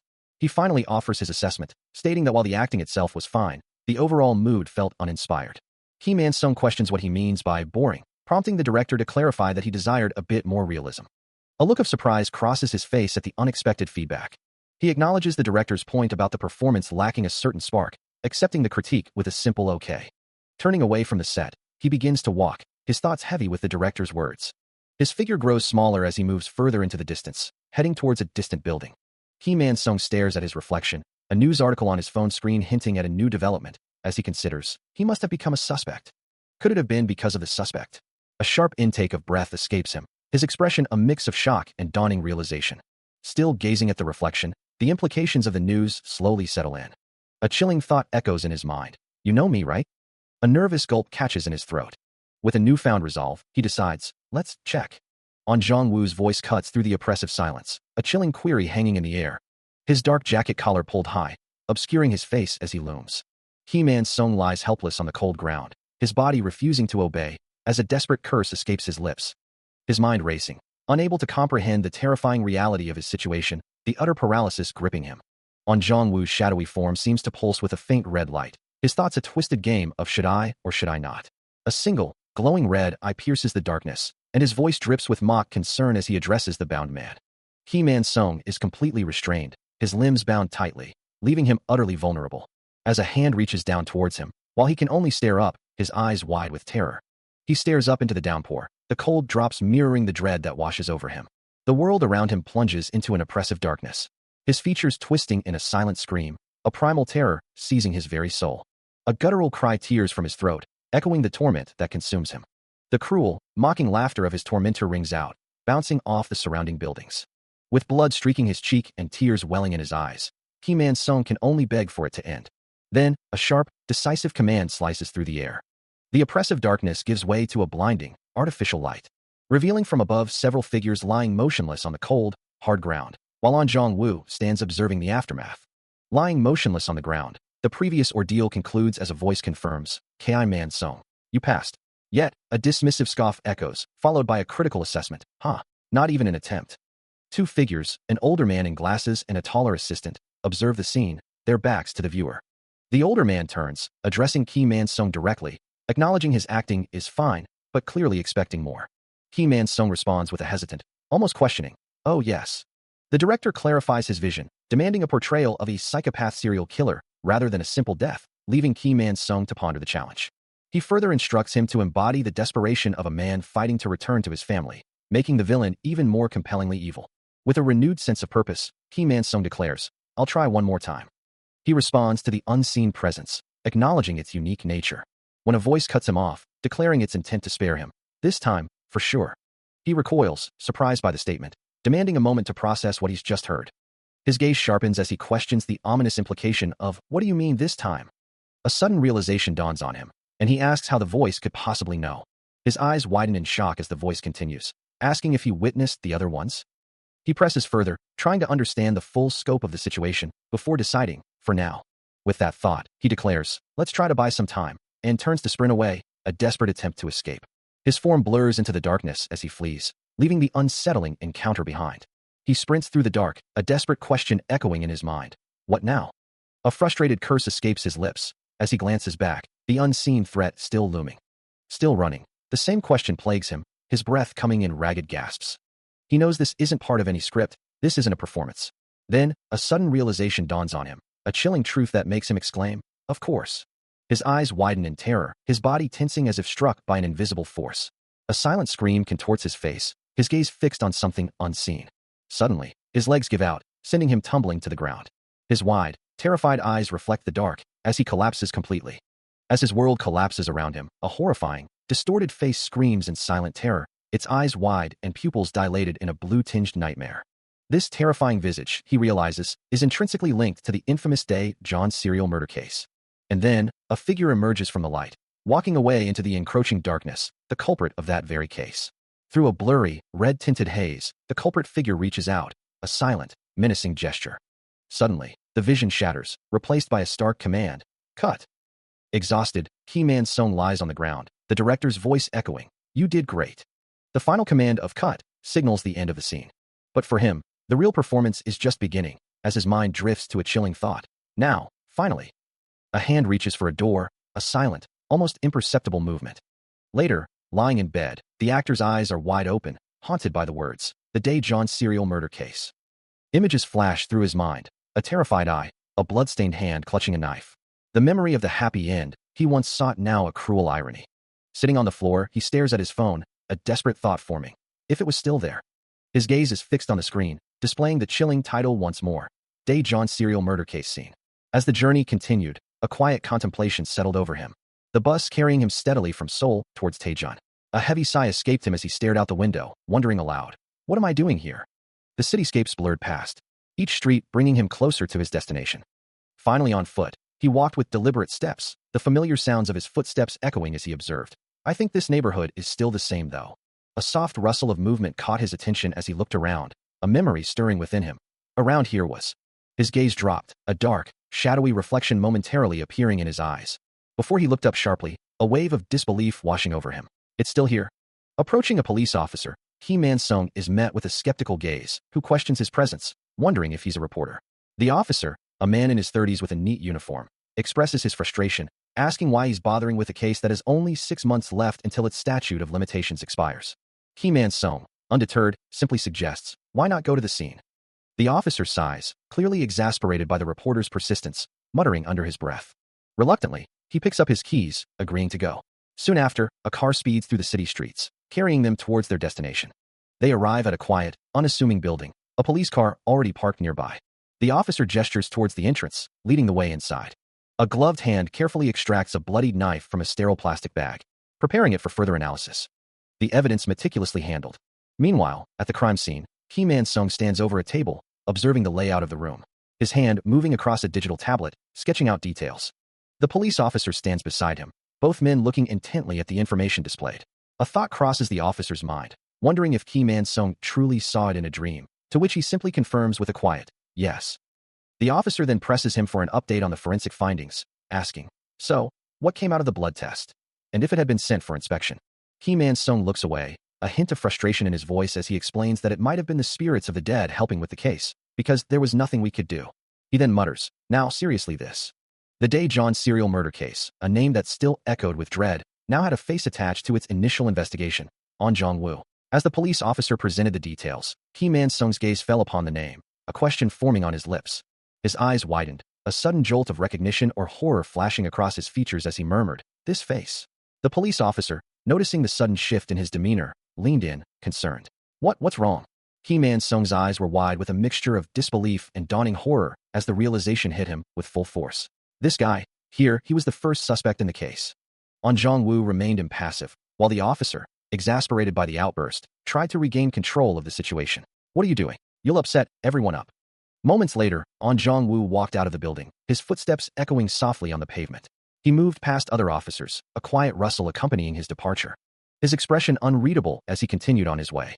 The rhythmic sound of his footsteps faded into the distance. As the previous confrontation concludes, On Jong-woo simply walks away, a quiet tsk, escaping him as he leaves the building behind. He continues his solitary journey through the city streets, his figure receding into the urban landscape. The distance grows between him and the recent events, his path forward clear and unburdened. Meanwhile, a thought echoes in the mind of another, wondering what he could have possibly expected after coming all this way. Ki Man-sung, lost in contemplation, finally voices the heavy suggestion to simply leave. Standing beside him, a young woman, Kim Min-ji, listens intently to his internal struggle. She tries to reason with him, reminding him that he cannot simply abandon his only family, but he dismisses her plea, stating it's already too late to turn back. With a resolute declaration, he insists that this time, things will be different. Kim Min-ji looks on with a concerned expression, asserting that those who have sinned must, of course, be punished. He responds, his gaze distant, hoping that this path will also allow his father to find peace. A quiet moment passes under a vast, cloudy sky before the scene shifts. Outside a modern apartment building at night, An Jong-woo stands alone on one side, while Ki Man-sung watches him from the other, their paths once again converging in the quiet darkness. Waking slowly from sleep, a soft groan escapes him. His smartphone lies face down on the bed beside him. And he picks it up, his eyes scanning the screen as a message appears. The contact details flash, prompting a hesitant, hello. Later, in an office, he answers another call, his voice a little uncertain, oh, yes, what seems to be the problem? His expression shifts to concern as the caller's words cut through. We need to confirm the identity of the one informant. A confused huh, is his only reply. Ki Man-sung's brow furrows, a heavy sense of unease settling over him as he acknowledges the difficult situation they now face. His phone screen illuminates with a stark message, emphasizing the critical need to identify the source of their crucial tip. Seeking a distraction from the mounting pressure, he reaches for the remote, instructing the television to turn on. As the screen flickers to life, a chilling presence looms over him, An Jong-woo now standing silently by the couch. The other man's voice cuts through the air, cold and resolute, declaring his intent to kill, a threat repeated with unnerving calm. Ki Man-sung can only utter a stunned question, as a soft thump accompanies the other man's unsettling words. Confused by the sudden shift in conversation, he glances at the television, which now displays a peculiar news segment about a cat resembling a tiger, complete with a name tag. An Jong-woo comments on the cat's cuteness, just as a news alert flashes across the screen, announcing the capture of the Daejeon serial murder suspect. The news report continues, with a police officer confirming the arrest, stating that the suspect, a reported serial killer, has been apprehended by the Sejong Police Department. On screen, news anchors deliver a breaking report, announcing that the informant who led to the capture of the serial killer known as Hunter of the Night has been identified as a Mr. Kim, a staff member from the production company Movie is Real, before one anchor questions if this revelation is part of a movie. He sits, phone in hand, the news report echoing in his mind. The informant who helped capture the Hunter of the Night serial killer has been revealed as Mr. Kim, a staff member of Movie is Real. The title card for Movie is Real flashes, crediting director Park Jong-woo. Later, walking through the city, his gaze remains fixed on his phone. Even as he rides the subway, the rhythmic thumping of the train filling the silence. His fingers scroll rapidly across the glowing screen. Another news report appears, detailing the success of director Eugene Seuss, the Hunter of the Night movie, but crucially stating that the informant's identity remains unknown, despite its scary popularity and sold-out status. He recalls the managing detective's assurance that the informant's identity would be kept a secret. Yet the initial news report had explicitly named Mr. Kim, a staff member of Movie is Real, as that very informant, leaving him in a state of profound confusion. A sleek, modern building bearing the initials MS stands prominently against the sky, its glass facade reflecting the urban landscape as two figures approach the entrance. Turning to his companion, An Jong-woo asks, was there anyone who recognized you? Ki Man-sung looks up, a slight surprise in his eyes as he replies, none. Who would know me? His companion smiles, a hint of amusement in his expression as he continues. Anyways, everyone is talking about your acting. There are already 7 scenarios waiting for you. You're not the lead of a large side character. Ki Man-sung's face contorts in a moment of protest, declaring he won't participate if his companion is involved. But then, with a sigh of resignation, he understands. Footsteps echo as they continue their walk, a voice reminding them that the department is waiting and they are going to be late. An Jong-woo then asks about Ki Man-sung, emphasizing, you're the main actor. It's a big deal. Ki Man-sung looks out, pondering the weight of the statement, and questions, the celebrity world is a big deal. Huh? Why me? There's a reason. It's over real. A sharp, observant eye focuses intently, as a thought crosses the mind of the one known only as the Scoop Ghost. She had specifically requested this meeting, insisting on a direct conversation. With a casual wave, the door is opened, inviting them inside. A faint blue aura shimmers around her as she sits at her desk, greeting Ki Man-sung with a knowing smile and a compliment, remarking that he looks even better on screen. An Jong-woo, standing behind Ki Man-sung, entrusts him to her, explaining that she will conduct the interview since he is their man. She readily agrees, her smile unwavering. As the interview begins, she addresses Ki Man-sung directly, her expression still bright. He responds simply, but her next question cuts to the core of his recent fame, asking if he knows that the Hunter of the Night is considered a hero among the public. The Scoop Ghost, with a knowing smile, continues to press, asserting that the Hunter of the Night is a hero who saved the world and the very reason for Ki Man-sung's success. But then, her expression shifts slightly, and she asks how he knew about the detective's dream. She reveals the detective saw the suspect's face in a dream. A wave of distress washes over Ki Man-sung's face, as he silently questions the truth of her words. The atmosphere shifts as the three of them move to a cafe, the sound of footsteps echoing softly. With a polite smile, the interviewer thanks him, hoping he will share more of the story. Ki Man-sung and An Jong-woo watch her intently, their thoughts a jumbled mess of confusion and suspicion. She then announces the start of the real interview, asking when he first considered becoming an actor. With a sly, almost innocent expression, she reassures him there's no need to be nervous, claiming to be a huge fan of his. As the interviewer's words hang in the air, a different image flashes into mind, a face etched with a complex mix of emotions. Something about his acting, she muses, is truly something else, a sentiment that seems to draw a single tear down his cheek. A meeting concludes, leaving a sense of quiet understanding between the two individuals. As the journalist prepares to leave, a message flashes across her phone screen, a simple thanks for everything, followed by a confirmation, yes. She offers a bright smile, promising, I'll see you next time. Ki Man-sung watches her go, a thoughtful silence settling over him as he remains at the table, lost in his own thoughts. The journalist glances back one last time, a subtle expression on her face, before disappearing from view. Later, on a call, the scoop ghost's voice is filled with conviction, declaring, a hunch. Yeah, that murderer. Can I get a visit or interview with him? Ki Man-sung, now on the other end of the line, listens intently as the voice on the phone asks, yeah, didn't you say you had a special scoop? He hesitates, a quiet acknowledgement escaping him. Yeah, well. He listens intently as he's informed of an upcoming meeting with the department head and the need to decide his next project. The elevator indicator steadily counts down. Ki Man-sung approaches the waiting elevator. His footsteps echo softly in the quiet hallway. Ahead of him, the scoop ghost's heels click rhythmically. A sudden realization dawns on him. The name Wo, Sunsa-en, echoing in his mind as he connects her to their company. They stand together before the elevator doors, which slide open with a soft click. He recalls whispers of her past, that she was once a famous actress before becoming a reporter. Together, they walk away from the elevator, continuing their conversation. Adjusting her glasses, the scoop ghost lets out a soft sigh. As she walks alongside Ki Man-sung, her briefcase swinging gently with each step. The name, the Lady of the Seine River, flashes through his mind, a stark reminder of her former life. Soon, they arrive at their destination, the elevator doors opening to the 10th floor. Stepping out, the scoop ghost looks around, her expression thoughtful. She confirms her appointment, explaining that she arrived a little early. Inside an office, she stands before Ki Man-sung, who listens intently. He then asks her directly if she knows a Mr. Ki Man-sung. Her gaze sharpens, as she confirms, he's the main actor. A man in glasses speaks into his phone, asking for a moment, while Ki Man-sung reflects on the unexpected early arrival of Song Ha-na. Elsewhere, in a bustling office, Song Ha-na addresses a small crowd, assuring them the interview with Mr. Kim will be brief and asking them to wait in the reception area. A bead of sweat trickles down his temple as Ki Man-sung considers her influence, realizing she must be an extraordinary individual if even the department head defers to her. Moments later, Ki Man-sung and Song Ha-na walk side by side down a quiet hallway, approaching a door marked Representative Room. With a soft knock, she opens the door, ushering him inside. Standing in the room, he asks if she got what she wanted, to which she simply replies that it is fine. As they settle into their seats, she calmly invites him to come in. An older man greets him warmly, stating it's their first real-life meeting, and expresses his pleasure at hearing of Ki Man-sung's success. Ki Man, a man of sharp demeanor, explains his preference for private meetings, while Ki Man-sung listens intently, a subtle yes escaping him. He continues, detailing the importance of their one-on-one discussion, his words carrying the weight of significant business. With a soft tack sound, a contract slides across the polished table, its presence a tangible symbol of the opportunities being presented. Ki Man assures him that numerous companies and directors are eager to collaborate, promising proper roles and fees, urging him not to worry. A sudden flinch, a humchit sound, escapes Ki Man-sung, as the weight of the offer seems to trigger something deep within him. His mind races, overwhelmed by memories of murder, a silent gasp escaping him as he struggles with the resurfacing trauma. His eye widens, bloodshot and strained, a cracking sound echoing his internal turmoil, as he mutters a desperate, fragmented thought. Anything. His thoughts drift to his psychopath tracker and school mysteries, recalling a chilling phrase, the demon was laughing.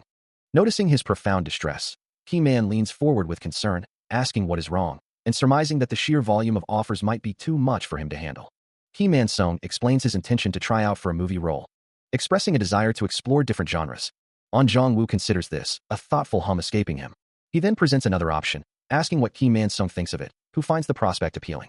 An Jong-woo clarifies that this is a drama series, not a movie, describing the role as a genius artist adopted into a French family when he was little. He adds that the supporting female lead is Do Yeon, the same actress Ki Man-sung worked with in Ju Castle. Ki Man-sung acknowledges the name, and when asked if he can do it, replies that he'd like to see the script first. The script details the role of a genius artist, adopted into a French family. Ki Man-sung's eyes widen as he reads the words "the role of a genius artist," echoing in his mind. Ki Man-sung patiently coaches his actor, offering a French greeting and then clarifying, "Well, how are you?" He continues, explaining that the drama's concept requires a specific tone and instructs him to focus intently on the pronunciation. Ki Man-sung then quotes a line from the script, emphasizing, "In the script, it says crush them back." On Jong-woo listens, his thoughts drifting to the upcoming shoot, knowing he has only 1 month until the first scene, even if he's going to pretend. Time passes, marked by the presence of a building that houses a drama academy. Ki Man-sung hands over a script, promising to return the following week, as the preparations continue. The days tick by on a calendar, each one crossed off in anticipation. Finally, in the quiet of his car, On Jong-woo checks his phone, the date clearly marking the 30th and 31st as the first day of shooting. Still in the car, On Jong-woo admits to feeling a little tired, prompting his manager to ask why he looks so exhausted. He observes that it's the first time he's seen him like this, wondering if he's still feeling strange, but On Jong-woo dismisses it as a lie to say he isn't tired, just as his manager announces their arrival. The car pulls up to a magnificent, old-world building, revealed to be the set for the drama. Stepping out, On Jong-woo gazes up at the imposing structure, uttering a soft whoa at its sheer scale. His manager asks if he's ready for the challenge, reminding him that they're about to shoot the very first scene. With a confident smile, Ki Man-sung confirms that everything should be ready by tomorrow. As they walk away, Ki Man-sung advises On Jong-woo to relax, mentioning that since today is just for checking the set and a couple of rehearsals, he'll see him after. He wishes him good luck, and On Jong-woo acknowledges it with a quick okay. Meanwhile, Scoop Ghost, speaking on the phone, expresses her disappointment, having hoped for something more French and romantic when she heard Hunter of the Night, questioning what's so French about playing a psychopath serial killer. On Jong-woo listens as Ki Man-sung confirms the change in filming location to a traditional Korean house, explaining they only need to shoot a couple of scenes there for now. His manager then issues a stern warning, declaring that if On Jong-woo doesn't improve by the next reading, he'll be kicked out. Meanwhile, Scoop Ghost stands alone, a striking figure in a floral dress. Back on set, the assistant chuckles nervously, while Ki Man-sung proudly declares his own beauty, leaving On Jong-woo silently contemplating. Later, On Jong-woo recoils from a cold drink, the chill of the can making him exclaim. He shouts again, the sudden cold startling him. A soft click echoes as he continues to hold the frigid can. Scoop Ghost then approaches him, formally stating she'll be in his care, before asking if he's angry. With a sheepish smile, she admits her actions were motivated by a desire to see him, offering a light-hearted apology. Scoop Ghost walks alongside On Jong-woo, remarking on his apparent fondness for coffee, to which he replies with a casual, almost dismissive, "Oh." She clarifies that he is the face of the brand, and doesn't need to drink it often, but the money certainly flows in. Scoop Ghost, holding a coffee cup, confirms her readiness with a quiet ha, as if to herself. On a bustling city street transformed into a film set, a director calls out, "All right, places, everyone," urging the crew to hurry as they are on a tight schedule. From above, the director's voice echoes, "Let's start shooting." Scoop Ghost, looking determined, affirms her readiness, while another woman asks her if she is truly prepared. With a final, booming command of action, the camera plunges downward, capturing the city street below. The perspective continues its rapid descent, before abruptly inverting, revealing the urban landscape from a dizzying, upside-down angle. The ornate architecture of a grand European city fills the view, a clear sign of a new location. Ki Man-sung finds himself in France, reflecting on his unexpected journey, muttering to himself about having traveled back in time. A small, blonde girl approaches him, her voice filled with childlike curiosity, asking him to draw her. He looks down at her, a hint of surprise on his face, as another adult stands nearby, observing the interaction. Man-sung, still processing the sudden shift in his reality, notes the French words effortlessly escaping his lips. He sits down to draw, the girl eagerly watching him, as he considers what to sketch, his thoughts drifting to his unexpected linguistic abilities. Before beginning, he confirms with the girl that she has her mother's permission, receiving an enthusiastic "thank you" in response. With the permission secured, he begins to sketch, his hand moving with practiced ease. As his drawing takes shape, a soft, ethereal glow emanates from his work, captivating the young girl. The ethereal glow from his drawing intensified, a soft, shimmering light expanding outwards, as if pulling at the very fabric of reality. The finished portrait, a vibrant depiction of the young girl, brought a delighted gasp from her, who exclaimed, "Whoa, thank you, sir." Standing nearby, her mother observed the scene, a gentle smile gracing her lips as she remarked, "You're good at drawing." A soft, almost imperceptible hum filled the air around them, prompting the woman to ask with a hopeful tone, "Can you draw a picture of me too?" Meanwhile, in a completely different setting, a woman with long, dark hair strolled casually down a sunlit street, her floral dress swaying gently with each step. A young woman, walking along a city street, spots someone familiar and calls out, asking if they could give her a ride to the station. The request catches Scoop Ghost by surprise, her expression shifting to one of mild astonishment. The woman, now closer, recognizes her fully, exclaiming, "Oh, aren't you an actress?" Scoop Ghost responds with a quiet, "What?" Avoiding further conversation, Scoop Ghost turns away, a narration box indicating her reluctance to speak. She offers a polite, "I'm sorry, I'm busy," but the persistent woman pleads, "Oh, come on, just a little bit." Scoop Ghost, with a small smile, confirms her identity with a simple, "Yes," before continuing on her way. The woman watches her go, a look of disappointment settling on her face, as Scoop Ghost walks further down the street. Left alone on the sidewalk, the woman's hopes for a ride, or perhaps more interaction, are clearly dashed. Her bright blue eyes reflect a moment of quiet observation. As her gaze meets another's, a familiar voice calling out, "Appa." Scoop Ghost turns her head slightly, her expression thoughtful. She finds Ki Man-sung seated at an easel on a bustling city street, deeply engrossed in his artwork. As he continues to paint, a sudden command echoes through the air. Cut. The urban landscape stretches out around them, a backdrop to their unexpected encounter. Scoop Ghost gasps softly, then looks down at the finished piece, uttering a surprised, "WH. This drawing is good." Her companion, a brown-haired woman, shares her astonishment, marveling, "Amazing. Man, has he always been drawing?" Both women stare wide-eyed at the impressive artwork, captivated by its quality. Scoop Ghost listens intently as the brown-haired woman, an agent, discusses a new acting opportunity with Ki Man-sung, asking if he truly wishes to portray a character in a drama about a psychopath serial killer and a high school girl. The agent, praising his previous performance, offers to double his salary, but Ki Man-sung recoils in disbelief, questioning the script's premise of a doppelganger psychopath who kills for fun, asking if such a role could ever be considered enjoyable, even as she suggests using a body double for the more violent scenes. He firmly rejects the idea, his expression resolute. Scoop Ghost watches the exchange, a thoughtful look on her face, while the agent continues to press her case with Ki Man-sung. The agent's eyes gleam with a determined glint, undeterred by his refusal. Turning to Scoop Ghost with a bright smile, the agent playfully remarks on her excellent acting as well. Later, walking along a city street, the three continue their discussion. The agent holds her phone, still animatedly talking, confessing that Ki Man-sung's performance truly surprised them. She declares that Ki Man-sung must be a genius actor, leaving him with a bewildered expression. Ki Man-sung looks on, a slight frown on his face, as his agent, Scoop Ghost, continues to speak, reminding him of their first meeting on set. She smiles brightly, adding that she will see him in Paris next week, and asks him to take care of her. He responds with a simple, "Oh yeah, I'll see you then," before she turns and waves goodbye, leaving him to his thoughts. His mind drifts to a past conversation, perhaps an imagined scenario, where the agent praises his acting, stating that the French director was amazed by his performance, and that he truly is a star. Later, high above the clouds, Ki Man-sung sits alone on an airplane, his mind still replaying the agent's words about the role. The memory of Scoop Ghost's enthusiastic words echoes as she insists that the role of a psychopath serial killer is perfect for him, a once-in-a-lifetime opportunity.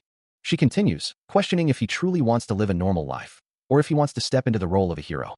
Ki Man-sung's expression shifts, a mix of confusion and unease crossing his face, as he wonders if this is truly happening to him. As the plane soared over the sprawling city, a map lay open, a hand tracing its lines, marking the path ahead. Ki Man-sung pressed his face against the cool window, the condensation mirroring the uncertainty in his eyes, the world outside a blur of motion and distant lights. Back in the cabin, a small card was held, its text hinting at the next step in his complex role, a silent reminder of the path he was now on. He carefully tucked the card into an open book, securing the information as if safeguarding a secret. Meanwhile, Scoop Ghost stared down at a document, her expression shifting from focused attention to growing concern. Her eyes widened slightly, a flicker of unease crossing her features as she absorbed the contents. A wave of distress washed over her, causing her to lean against the wall, her hand pressed against it for support. With trembling hands, she began to fold the paper, as if trying to contain the unsettling information within its creases. Her gaze remained fixed, a deep worry etched onto her face, her fingers lightly touching her cheek in a gesture of profound concern. In a bustling European city, a young man walks with a suitcase, the iconic Eiffel Tower looming in the distance. He later converses with another man on the street, before finding himself seated indoors, perhaps discussing upcoming plans. Back in a studio, he observes a mannequin, as the other man, An Jong-woo, reminds him of their schedule, asking if he has any availability. Since they need to film right away, An Jong-woo questions if he has to film today, to which Ki Man-sung responds with a thoughtful before they both agree that today is the day for his scene, urging each other to get going. With the word action echoing, he walks away, ready for his part. Later, indoors, he holds his phone, a look of distress on his face as he utters a regretful, "I'm sorry, but I can't do it." His thoughts race, unable to comprehend the situation, muttering that nothing makes sense, before a voice from the phone asks, "Are you Korean?" Still holding the phone, he expresses his confusion, unable to find an address or his way, as the voice on the line observes that he looks very much like a Korean. A voice questions the girl, asking if she is not Korean, even though she is an actress from a wealthy family. As she sits on the ground, another voice presses further, demanding to know if she is Chinese or Japanese, a soft click echoing in the air. The story continues, depicting the actress walking through a bustling street. And according to the unfolding tale, she is to stay at his house for about a month, a hand pointing towards her back. Jong-woo looks on, his red eyes wide with a questioning expression, a soft gasp escaping him as he processes the details of the story. The narrator continues, stating that the actress eventually falls in love with him, the sounds of footsteps accompanying her walk. He then muses on the realism of such a scenario, wondering if it could ever happen in real life. Jong-woo, still surprised, exclaims in confusion and asks to hear more about the story. The scene shifts to a pleasant house with a well-maintained garden, likely the setting for the romantic tale being recounted. The silence of an ornate room is broken only by a series of soft, repetitive tapping sounds. A younger woman sits across from an older woman, the air thick with unspoken tension, punctuated by a distinct gulp. The younger woman leans forward, a slight smile playing on her lips, asking if the older woman truly understands the full extent of the situation. The older woman, her expression serious, clarifies that while she did leave the younger woman for a month, it was not her intention to do so. She then expresses her hope that the younger woman isn't planning to submit her resignation, to which the younger woman simply responds, "All right." A knowing look passes between them as the younger woman remarks that the older woman must be aware of her reputation, or perhaps the sound of her actions. Later, the younger woman walks away from a grand house, leaving the conversation behind. She pauses at a counter, perhaps for a moment of reflection, as the older woman remains in the background. Under the glow of city lights, the younger woman continues her solitary walk, the weight of the earlier discussion lingering in the quiet night. A grand, Gothic cathedral stands silhouetted against the night sky, its intricate architecture reaching towards the stars. Within this world, a stern-faced man in a formal uniform gazes out over a moonlit river. As the city around him bustles with the quiet energy of evening, a young woman, her expression earnest, wonders aloud if she truly possesses the ability to achieve her goal, then sits before a piano, her fingers poised over the keys as if contemplating a difficult piece. Elsewhere, life continues its gentle rhythm, with a man and his dog enjoying the quiet solitude of a park bench. Meanwhile, a young man with a thoughtful gaze recalls an old legend, one that speaks of a unique sound, and how, according to this tale, a woman named Ju-yeon found love because of it. He then turns to a companion, asking if the person they are observing is indeed the orchestra conductor. A young woman gazes down, a question echoing in her mind. Can she truly play? Turning her head slightly, she looks back, perhaps seeking reassurance or simply lost in thought. Then, her hands descend upon the keys, beginning to weave a melody that floats into the air. A look of profound surprise crosses her face, as if the music itself has taken her aback. Hee-man Song watches her intently, as she continues to play, a silent observer to her unfolding talent. Above, a multitude of glowing, butterfly-like entities flutter and swirl, drawn to the music like moths to a flame. In a different realm, a voice ponders its existence, questioning, "I am the Julian living in this world."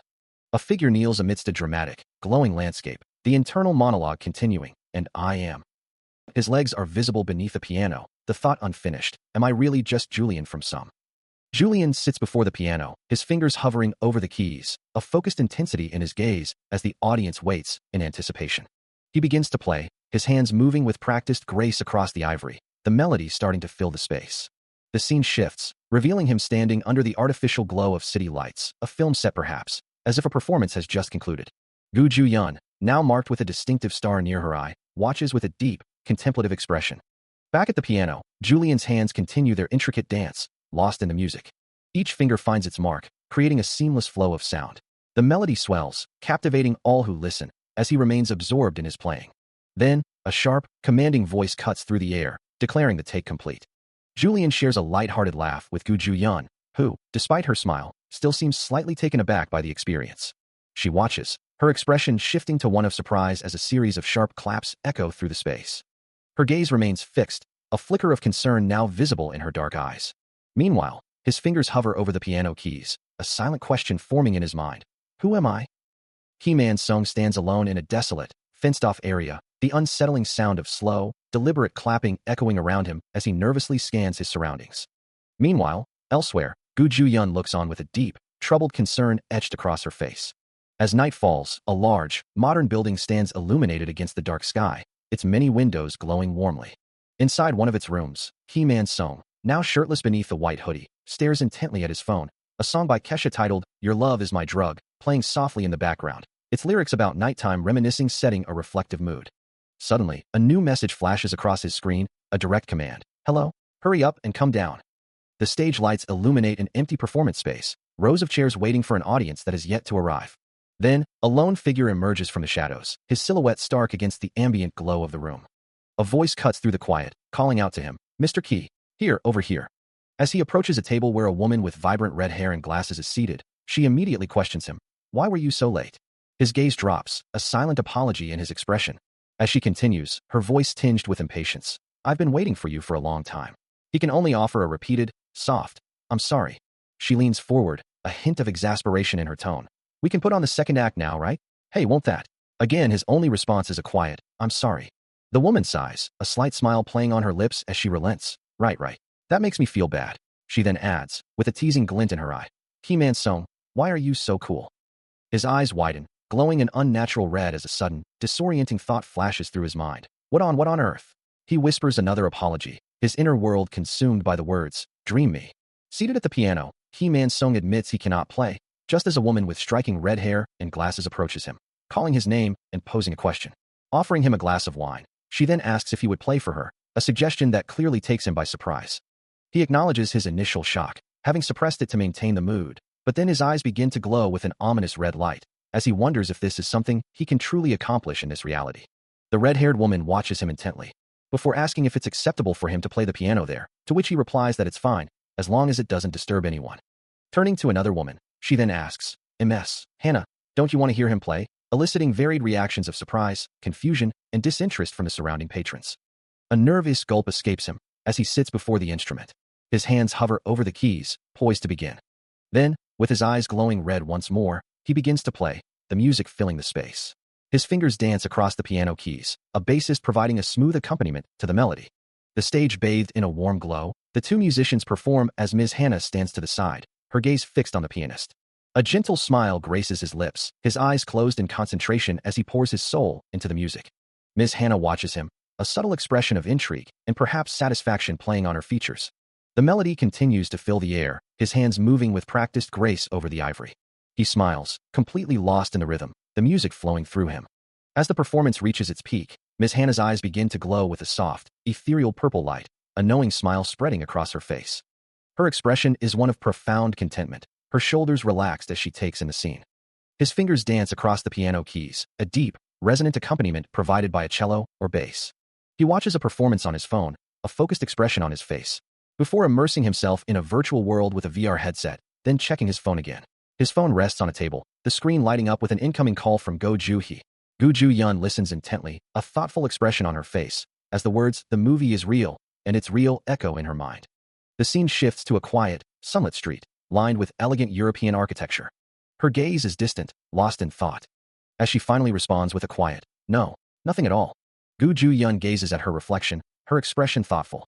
Meanwhile, Key-man Song sits alone at a piano, his fingers dancing across the keys, while she murmurs a quiet, hesitant, She then asks, can you get me 2 cups of coffee? On Jong-woo responds, of course, but why? To which she simply replies, yeah. Rising from their cafe table, he assures her, all right, just wait a second. He reaches for a cup, his gaze lowered, retrieving the requested drinks. Back in her own space, Go Joo-yeon once again finds herself staring into a mirror, her thoughts seemingly far away. On Jong-woo returns, offering, all right here, as she accepts the cup with a simple, thanks. Later, she stands alone, overlooking a vibrant cityscape, the urban sprawl stretching out before her. Go Joo-yeon walks along a tree-lined path, her gaze fixed downward. When On Jong-woo approaches, holding 2 cups of coffee, he extends one to her, asking if she'd like a cup. She looks at the offered drink, then at him, before accepting it with a quiet thanks. The warm cup rests in her hand, as they stand together in the quiet morning. Elsewhere, a stark, institutional building looms under a gray sky, its interior hallways leading to a small interview room. Inside, a man in an orange jumpsuit, Key-man Song, sits opposite the Scoop Ghost, who asks if he's still acting. He simply replies, yes. He insists he's not saying he isn't good at acting, while the interviewer, the Scoop Ghost, asks if he's a big fan of actor On Jong-woo. He passionately declares that On Jong-woo isn't just his idol, but his entire life. He reiterates that he's On Jong-woo's biggest fan, prompting the Scoop Ghost to confirm his fandom, then to ask about his current feelings. Meanwhile, in a bright, modern setting, A man in a sharp suit strides confidently through an office. His polished shoes click rhythmically across the floor, carrying him forward. He continues his walk, passing by various people, until he encounters a woman with red hair and glasses. He observes, a new B, as the woman, Ms. Hannah, remarks, "I guess this is the first time you've seen him up close, huh?" He pauses, a question mark hanging in the air around him. He then states that the person in question is just the kind of guy I like, to which Ms. Hannah adds that he can actually act and is a rising star with everything going for him. A narrator explains that they both work at the same agency as actors, with him being her senior and the star of a drama she's in. He notes that because of this, their agency is currently the rage in the entertainment industry, and Ms. Hannah chimes in that Ki Man-sung is also really good at acting. Ki Man-sung stands in an office, a look of deep frustration on his face as he glances down at Gu Ju-yeon. She presents a plan, stating, "Sir, it's a 2-year plan. What do you think about it?" He immediately counters, 2 years? That's too long. Just 1 year. Why not? Gu Ju-yeon hesitates, but he firmly reiterates, just 1 year. His face contorts in a grimace, a single expletive escaping his lips as he struggles with the decision. A soft flutter echoes through the quiet space as someone reaches for a large, round handle. While nearby, a voice muses on the remarkable adaptability of the human species. The floor is scattered with colored pencils, some broken, amidst the faint squeak of movement. As Julian reflects on an initial confusion about his own identity, having already grown accustomed to his current life. A hand, adorned with a simple bracelet, extends with a soft hiss, followed by a distinct click. He meticulously writes, detailing the blue ghost's past story and pondering the concept of the second person to me. Standing in a brightly lit room, the figure is clearly Julian. Gu Ju-yeon, gesturing emphatically, warns Ki Man-sung not to be swayed by the woman they're discussing, asserting that she's merely toying with him. She reiterates her point, emphasizing that the woman even has a fan club dedicated to her. Gu Ju-yeon's expression softens, her gaze falling as if lost in thought. Later, the two sit across from each other at a table, a quiet moment passing between them. As they walk together, Ki Man-sung begins to speak, but his words trail off. A car screeches to a halt, and Gu Ju-yeon looks down, her face unreadable. A door clanks open, then slides shut, followed by a quiet affirmation. Inside the car, Ki Man-sung, now behind the wheel, tells Gu Ju-yeon to go, but then admits his uncertainty, unsure if he can proceed. He recalls the faces of those around him, their expressions a silent echo of the burdens he carries. Later, as the city lights blur past, he sits in the car, Gu Ju-yeon resting her head on his shoulder. They watch the world outside, the red car carrying them away into the night. His thoughts remain heavy, even as Ju-yeon's presence offers a quiet comfort. Soon, they are walking the streets, the journey continuing on foot. As he walks, a single thought echoes in his mind, a desperate plea for clarity. I really. Then, with a sudden, forceful resolve, he commands himself, cut. A faint, golden glow emanates from his hand, a visible manifestation of his newfound determination. His eyes, now sharp and focused, reflect a decision made, a path chosen. Ki Man-sung recalls a past moment, a successful photo shoot in France, as he thanks the crew. But the memory fades, and he is pulled back to the present reality, a grand building standing before him. He expected this return, yet a quiet contemplation settles over him as he looks down. Offering a simple good work to Gu Ju-yeon, she responds with a familiar, affectionate call of Appa. A slight hesitation in his voice, he asks if it's truly all right for her to call him that. Gu Ju-yeon urges him to come on, as the lingering awkwardness between them persists, even after half a month together. He questions if half a month is truly a long time, then asks where she's going as her footsteps echo away. It feels like a year has passed for them, and he calls out, Ju-yeon, wait, as she continues to walk away, his hand reaching out. Elsewhere, Julian meticulously paints Ms. Hannah, while Ki Man-sung and Gu Ju-yeon walk side by side, their journey continuing. He found himself lost in thought, a memory surfacing of a time when his days were truly spent with Ms. Hanam. A tender embrace from that past, now a stark contrast to his present reality, where he and Ju-yeon stood together, yet a palpable distance remained between them. He mused again, the thought echoing in his mind that his time here had truly been with Ms. Hanam. His gaze fell, a quiet contemplation settling over him, as he processed the lingering feelings. Suddenly, a message appeared on his phone, a notification about a 2-day break, interrupting his reverie. Ju-yeon then asked him what he planned to do, wondering if he wanted to spend it with her, but his response was a hesitant no. Meanwhile, Julian expressed his frustration to Ms. Hannah about always getting the bad guy roles, who reassured him it was just for now. Back with the other pair, Ju-yeon and Ki Man-sung continued their walk, a quiet tension still hanging between them. As they parted ways, Ju-yeon offered a polite, almost formal, good job for you in Korea, to which he simply replied, yeah, thanks for the work. He watches her walk away, the distance between them growing with each step. A profound weariness settles over him, a deep fatigue that seems to permeate his very being. Meanwhile, she can't help but wonder why he had looked at her that way, questioning if he simply couldn't control his emotions. Her thoughts then drift to the deeper reason, pondering why he continues to dwell on someone else. Kim Man-sung moves through the bustling airport terminal, pulling his luggage behind him. He exchanges a final wave with two companions. One of them, a man with reddish-brown hair, watches him intently. As Kim Man-sung turns to leave, the other, a blonde-haired man, looks on with a slight frown. The blonde-haired man's expression is tinged with concern, his hand resting thoughtfully. Elsewhere, Ju-yeon beams, her voice bright with anticipation. Let's go. Man-sung, now beside her, shares her joyful smile. Together, they walk forward, ready for whatever lies ahead. Having returned, he shares a light-hearted moment with Ju-yeon, a soft smile gracing his lips. A couple of days later, the city hums with its usual rhythm. Kim Man-sung lies in bed, scrolling idly through his phone, the quiet morning still holding him captive. Suddenly, a series of insistent notifications jolts him awake, the phone vibrating loudly in his hand. He answers, a hint of annoyance in his voice as he questions the unexpected call from manager Moon Jong-bae, wondering what could be so urgent. On the other end, his manager, Moon Jong-bae, wastes no time, immediately asking about his availability and promising to send an address for him to review. A news headline flashes across the screen, announcing a new couple in the making at the Seoul's River, accompanied by an image of Kim Man-sung and Julian sitting together on a park bench. The social media buzz quickly escalates, with posts questioning if Kim Man-sung and the new artist are truly dating, sparking a flurry of shocked reactions. Amidst the disbelief, one comment suggests the entire rumor might just be a calculated advertisement for an upcoming drama. Julian, seeing the online frenzy, looks down with a troubled expression, clearly affected by the sudden public attention. He quickly tries to brush it off, calling out to his friend not to worry too much about the situation. Kim Man-sung, however, expresses his concern, advising Julian to take a break before he burns out from the relentless schedule. A slight scoff escapes him, a quiet acknowledgement of the absurdity of their current predicament. Suddenly, his phone rings, and he answers with a serious demeanor, while a message from manager Moon confirms the address for his next task is on its way. As he continues his call, casually mentioning he's free tomorrow, Ju-yeon watches him, asking what he's doing. Ju-yeon holds her phone to her ear, listening intently as she receives instructions. Meanwhile, a soft click echoes as Kim Man-sung answers his own call. He greets the caller, a familiar voice on the other end responding with a cheerful, "Hello, Sunbae." It's Moon Young-bae, who immediately launches into a conversation about a webtoon, asking if his senior knows the one he thinks of when he sees the baby, before proudly announcing he'd uploaded it to his personal channel and gained 200,000 subscribers thanks to him. On the screen of Kim Man-sung's phone, the image of Julian smiles brightly, the subject of the manager's enthusiastic praise. Kim Man-sung stares at the image, a single word escaping his lips as he processes the unexpected news. Seriously, he feels utterly confused by this development. Moments later, Moon Young-bae stands in a parking lot, still on the phone, asking where his senior is, before exclaiming that he's right there. A sleek black car pulls up, its side clearly marked with the name Kim Man-sung, indicating his arrival. He stares ahead from inside his car, a single thought echoing his disbelief. A wry smile plays on his lips as he holds his phone, the screen reflecting the surprising content. The webtoon depicts him and Julian in various casual settings, first seated across a table, then by a pool table. Their interactions captured as if by a hidden lens, showing them walking together, then a close-up of his own face. The scenes continue, placing them together outside a modern building.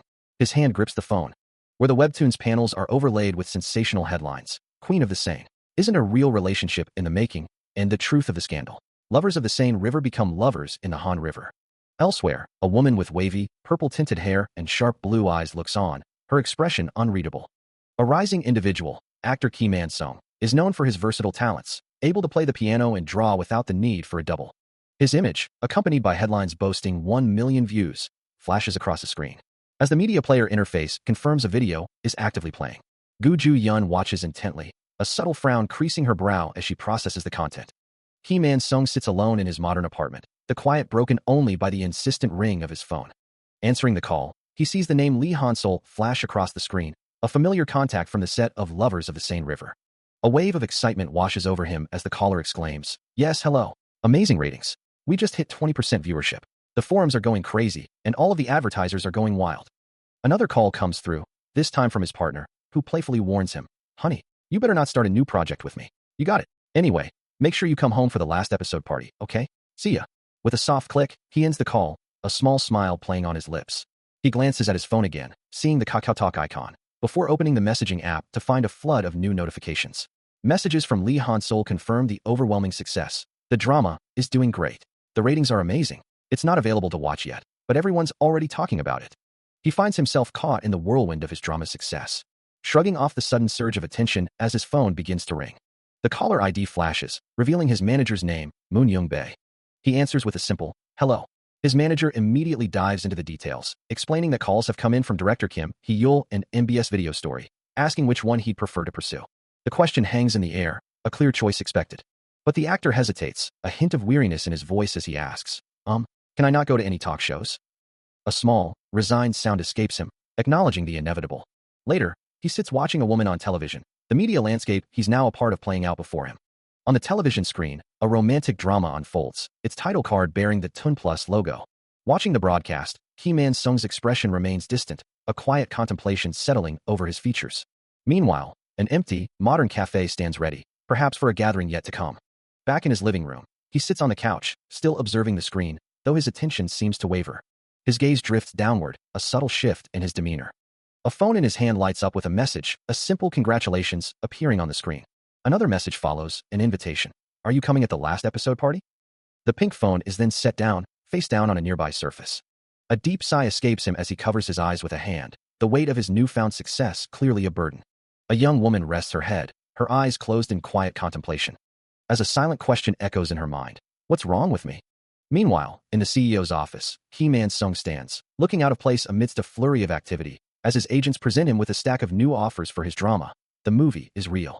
His manager, Moon Young-bae, beams with pride, exclaiming, "Our Ki Man-sung, you're really the best, huh?" Gu Ju-yeon, another of his agents, gestures to a pile of documents, informing him, "These are all the offers that came to you, Mr. Ki Man-sung." But the sheer volume of his success seems to weigh heavily on him, his expression a mix of exhaustion and apprehension. Moon Young-bae continues, oblivious to his client's inner turmoil. "I'm going crazy over all the offers that are pouring in. Seriously, they all want you to be the male lead role." He gestures to a tablet, urging him, "Mr. Ki Man-sung, I think this one would be best for you. Just pick something." As he reviews the stack of potential scripts before him, Ki Man-sung finds himself drawn to one in particular. His agents, Moon Young-bae and Gu Ju-yeon, watch him intently, with Gu Ju-yeon quickly declaring her personal favorite among the options. Moon Young-bae immediately counters, stating his own preference, while Ki Man-sung listens, a subtle tension etched on his face. The two projects under discussion are Rooftop Swordmaster and Ruthless Detective, with Rooftop Swordmaster being an ongoing webtoon that has already gained significant traction. Both titles promise compelling narratives. But the Rooftop Swordmaster project comes with the added weight of being a new show from the renowned director Lee Jung-gil. Considering the director's reputation, Ki Man-sung admits the show is pleasant to watch, though he hesitates to commit. Moon Young-bae, eager for his client to take the role, then inquires if Ruthless Detective is the work of Lee Chan-young, a name Gu Ju-yeon has never heard of. Ki Man-sung clarifies that while the writer may be unknown, the director for Ruthless Detective is highly regarded, prompting Moon Young-bae to enthusiastically urge him to accept, while Gu Ju-yeon remains firmly against it. He considers the options before him, the weight of his next career move pressing down. One of the scripts, Ruthless Detective, lies open in his hands, a title that seems to echo the intensity of his current predicament. Meanwhile, Moon Young-bae's expression remains stern, his thoughts clearly focused on the gravity of the situation. As Ki Man-sung sits contemplating in the hallway, his agents approach, Gu Ju-yeon joining Moon Young-bae to deliver more news. He listens, his eyes widening slightly as he hears the latest development. The CEO is reportedly furious. Moon Young-bae explains the situation, his words carrying a heavy weight, while Gu Ju-yeon stands by, her disapproval evident. The actor looks down, processing the news, a memory of his very first interview surfacing in his mind. A sudden realization dawns on him, his expression shifting to one of surprise. He stands by the window, gazing out at the city, the implications of the CEO's anger and his past decision now clearer than ever. A confident woman with dark, wavy hair offers a knowing smirk, her greeting echoing through the space. A familiar voice calls out, and Ki Man-sung looks up to see Gu Ju-yeon waving him over, greeting him with a warm smile and a casual, "It's been a while." She asks about his current state, to which he replies, "Not much yet. I'm not acting right now. I guess I don't feel it yet." Gu Ju-yeon reassures him that he'll be busy soon, mentioning her own recent success. "You'll be busy soon enough. I've gained a lot of recognition for the films." He simply offers a quiet, "Thank you." Then, with a mischievous glint in her eye, she asks, "But, you're Gu Ju-yeon, right?" catching him completely off guard. As he stammers a confused, "What?" she holds up her phone, feigning innocence. "Oh, it's so. I was just asking." The screen reveals a contact card for actor Ki Man-sung, with her own picture displayed, a subtle swipe sound accompanying the revelation, leaving him to stare at the information she had clearly looked up about him. A soft, emotional chuckle escapes him, a tear welling in his eye as he acknowledges, "Gu Ju-yeon, you really are an interesting person." Continuing her playful yet pointed interrogation, Gu Ju-yeon reminds him of his current professional stagnation, mentioning his year-long unemployment, and then casually bringing up a former friend who now considers him a loser. Observing his composed reaction, she notes his stiff demeanor, acknowledging his calm and collected nature, to which he offers a polite, if somewhat strained, thank you for the compliment. Her gaze sharpens, a deeper curiosity flickering in her eyes, as she leans in, demanding the truth about something else entirely. Kim Man-sung's composure shatters, his eyes widening in disbelief, as he questions how she could possibly know about the Bae John serial murder case. With an unwavering gaze, she reveals her source, stating that he was the sole individual who provided information to the police, Mr. Kim Man-sung. His face falls, the weight of her words settling heavily upon him, leaving him stunned and speechless. 10 years later, the world has moved on, and new stories begin to unfold. Kim Man-sung, now older, sits across from Julian, who inquires about his recent interview, to which he responds with a non-committal well, it was fine. Julian questions Kim Man-sung's decision, suggesting he needs a break from his relentless work schedule, while Kim Man-sung, however, points out Julian's own workaholic tendencies, which Julian seems to misunderstand. Julian then promises to find new scripts for Kim Man-sung, who agrees to consider them.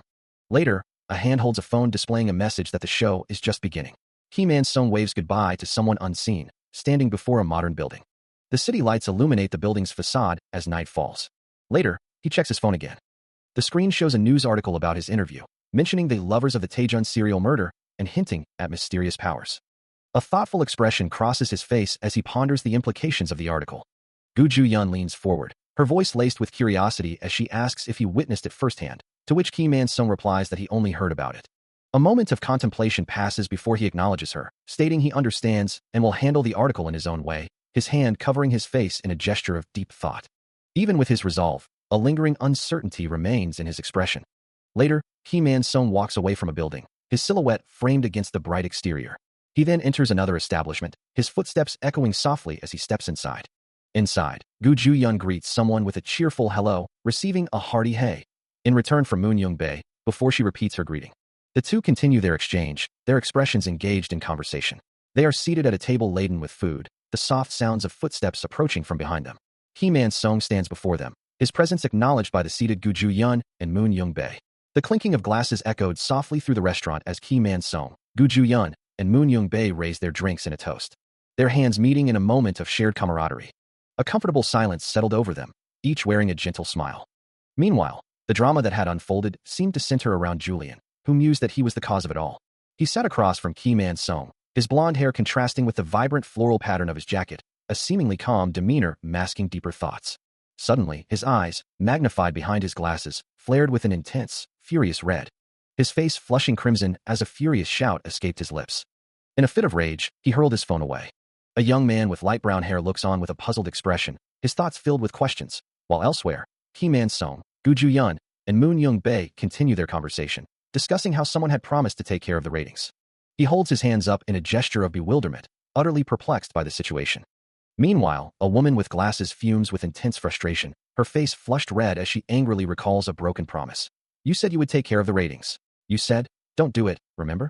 Another man, his features sharp and shadowed, looks on with a grim intensity, as Kim Man-sung, Gu Ju-yeon, and Moon Young-bae continue their discussion, with someone remarking that the situation reminds them of a past event. Kim Man-sung gestures wildly, his voice laced with frustration as he reminds Gu Ju-yeon that after his past was revealed in episode 1, their viewership plummeted by more than half. Insisting that it's all her fault, he laments that the last episode only garnered 75 viewers, reiterating his blame. His voice rising, he declares, this is your responsibility. I shouldn't have listened to you. Later, in an office setting, Kim Man-sung sits at a desk, still visibly upset, while Gu Ju-yeon stands opposite him, her head bowed in silence. He continues his tirade, convinced that he's going to die because of her actions. His frustration boils over as he demands a promise, though the specific nature of it remains unsaid. Kim Man-sung lets out a strained, almost desperate laugh, just as manager Moon Young-bae arrives, announcing, the actor has arrived. Hurry, take one and change their outfits. Gu Ju-yeon offers a cheerful congratulations, reminding him that this is his very first commercial. Kim Man-sung, however, seems preoccupied, asking about the contract details, while Julian, standing nearby, confirms that the contract is indeed different. He then turns to Ju-yeon, emphasizing that this new contract is especially important for someone like him, and that they need to prove themselves to be worthy of it. Later, walking with an unnamed blonde man, he simply acknowledges the situation with a quiet, okay. As he continues walking with Ju-yeon, he questions why he's the only one wearing this particular outfit. He strikes a pose in a traditional historical costume, the fabric swishing around him. Then holds up an Oasis product, a narration box explaining that the background is made with computer graphics, and that the product is a new release. Finally, he looks at a screen displaying viewership numbers, a narration box noting the average viewership, and another voice expressing satisfaction with the current numbers. He affirms his resolve, declaring that he will indeed become a star, even as the word commercial echoes with a hint of underlying pressure. On the bustling set, surrounded by cameras and crew, he reiterates his ambition, a silent promise to himself to rise to stardom. His determination is unwavering, the thought of becoming a star burning brightly within him. As the director's voice booms, calling for action, Kim Man-sung's expression hardens with intense focus. He raises a hand, shielding his eyes from the harsh lights, his gaze piercing and resolute. A brilliant, almost otherworldly light washes over the scene, illuminating the vastness of the production. In a desolate, expansive landscape, he stands alone, a solitary figure against the grandeur of the fabricated world. Even commercials demand this level of commitment and artistry. As if the pressure of the commercial shoot had transported him to another reality, he finds himself adrift in an endless, scorching desert, his footsteps leaving faint trails in the sand. The horizon stretches infinitely before him, a cruel, unchanging vista under the relentless sun. Sweat drips from his brow as he pushes onward, each ragged breath a testament to his fading endurance. His feet drag through the heavy sand, leaving behind a trail of desperate effort. The thought echoes in his mind, how much longer can he possibly endure this torment, his body screaming for respite? He wonders how long he's been walking, the endless expanse making time meaningless, yet he's still here, trapped in this desolate place. His strength finally gives out, collapsing to his knees with a heavy thump, a desperate plea for water escaping his parched lips. His eyes, wide with despair, reflect the harsh, unforgiving glare of the desert sun. Turning his head, he glances back at the desolate landscape, the vast, empty expanse stretching behind him, offering no solace or escape. Still lost in the scorching desert of his mind, Kim Man-sung pushes forward, each step a monumental effort as the heat and exhaustion threaten to consume him. His desperate thoughts conjure an image of salvation, a cool, refreshing drink promising an end to his torment. The landscape shifts, but the struggle remains. As he continues his arduous journey, the phantom thirst still burning. Then, a tangible coolness in his hands, the dream solidifying into reality. He brings the bottle to his lips, the first drops of liquid of pure, unadulterated relief. Gulping it down, the cool water cascades through him, quenching the deep-seated thirst. A genuine smile spreads across his face, the simple pleasure of hydration washing away the nightmare. But the moment of peace is shattered by a sharp, commanding voice, pulling him abruptly from his reverie. Kim Man-sung blinks, disoriented, as the dream fades and he finds himself back on a set, his colleagues, Gu Ju-yeon and Julian, looking down at him with concern. The dramatic intensity of the previous moment shatters, as an unseen voice exclaims about the sheer commitment to the acting, before the narrative pauses, indicating a continuation in the next installment. On screen, Kim Man-sung takes a long, satisfying drink from a can. His image broadcast across a television screen. As the broadcast continues, a different side of him emerges, walking away from the glowing screen, while a bearded man nearby simply hums in contemplation. Meanwhile, a document lies open, revealing its ominous title, Drift, a journal on 48 days of survival. The scene shifts to the towering, modern facade of the EMS building, where Kim Man-sung stands in an office, his face etched with distress as he speaks urgently into a phone. Despite the tension, the memory of a particular taste lingers, a flavor he can never forget. It is the refreshing taste of the drink he consumed on screen, a fleeting moment of simple pleasure. Still on the phone, Kim Man-sung's voice is strained as he confirms, "Oh, yes, before apologizing. Yes, I'm sorry, but our schedule is really tight right now." His brow furrowed in concern, he repeats his apology, then asks, "What is it?" On the other end, Moon Young-bae sighs, lamenting, "Oh man, our confectionery and snack launch." He explains that Sabjean is currently the hottest new snack launch model, having signed an exclusive contract for their new product. Kim Man-sung listens intently, a sound of surprise escaping him as he questions, "Am I guaranteeing?" Moon Young-bae, looking surprised himself, confirms, "Really? Even though he's still a newbie?" Gesturing with exasperation, he continues, "Because of Man-sung's ad, the sales of confectionery rose 60% within a period of a week. It's not just doing good, it's doing wonders." Kim Man-sung presses a hand to his temple, the weight of the conversation settling on him. And he's now worth that much more. So, what about Mr. Kim Man-sung? What do we say? Moon Young-bae's expression turns serious as he relays the other actor's request. He said he wants a break. He then asks, "Why? Is there something wrong?" Kim Man-sung, now seen walking away from a building, appears small and isolated, burdened by his troubles. He acknowledges the situation. Well, I guess that can happen. Still on the phone, Kim Man-sung questions the meaning of a break when the pressure is rising, then asks who the other party is referring to, receiving an uncertain reply. Gu Ju-yeon observes him with a worried expression. Sometime later, he and Ju-yeon are seen walking through a building, accompanied by a man in sunglasses. The man in sunglasses enthusiastically waves to someone in the distance, calling out, "Director Kong." Kim Man-sung, however, quietly expresses his reluctance to meet the director, prompting a questioning sound from Ju-yeon. Director Kang's voice then reveals his desire to have Ki Man-sung perform in his next project. The director, his face partially obscured by dark lenses, expresses his hope of meeting the actor. As they continue walking, Ki Man-sung still appears hesitant, the weight of the situation evident. He sits alone, his back to the vast, gray expanse of water, lost in thought. Beneath the brim of his cap, a somber expression clouds his face. His hands are clasped tightly as a silent plea escapes his lips, wondering why everything is happening to him right now. His thoughts drift to a painful past, recalling murder, death, and heartbreak, a desolate landscape appearing before his eyes, and he wonders if this continues. A quiet sob escapes him as he fears getting stuck in one of those movies where this happens again. Rising from his spot, he walks away from the water, a solitary figure against the muted landscape. Later, he checks his phone, seeing messages from Seo-han and Ju-yeon. With a heavy sigh, he returns to his contemplative spot by the water. His hand clutches the phone, the screen reflecting his inner turmoil. His phone rings, pulling him from his thoughts, and he glances at the incoming call before answering. A simple, almost disbelieving, "Yeah, hello," escapes him, followed by a quiet exclamation of amazing as he processes the news. Meanwhile, his manager, Moon Young-bae, is practically bursting with excitement, exclaiming that Director Kang is at the office and they want to cast him for the main role. The news clearly weighs on him, his expression thoughtful as he listens intently. He continues his walk, the manager's words echoing in his mind. "He said he'd give me a call, too." Back at the office, Moon Young-bae's patience wears thin, his voice growing anxious as he repeatedly asks if he's still there. His frustration boils over, urging him to hurry and demanding to know why he's hesitating, even calling out Director Kang's name in exasperation. Finally spurred into action, he breaks into a run, declaring he's coming right now. The scene shifts to a tranquil body of water, its surface gently rippling. Still on the phone, the manager's voice crackles with excitement, while Ki Man-sung listens intently, a thoughtful expression on his face. The manager continues to press, his words a torrent of enthusiasm, urging him to hurry, to seize this incredible opportunity. Ki Man-sung finally responds, a soft sound escaping him, as the weight of the moment settles. Meanwhile, in a different setting, Gu Ju-yeon holds her phone to her ear, her brow furrowed as she asks, "Chief-yoon?" Her expression shifts to concern as she inquires, "What happened? Can I ask what's wrong?" A moment of silence passes before she responds, "Yes, go ahead." Her eyes widen slightly as she hears the news, then she asks, "Has it been resolved?" "What?" A wistful expression crosses her face as she admits, "I just thought that working with him again would be so good." Her gaze drifts away, lost in thought, as she repeats, "I wanted to work with him again." She listens intently, a subtle tension in her expression as the voice on the other end asks if she truly wishes to collaborate with Ki Man-sung once more. After a brief pause, her answer is clear and resolute, a simple, affirmative yes.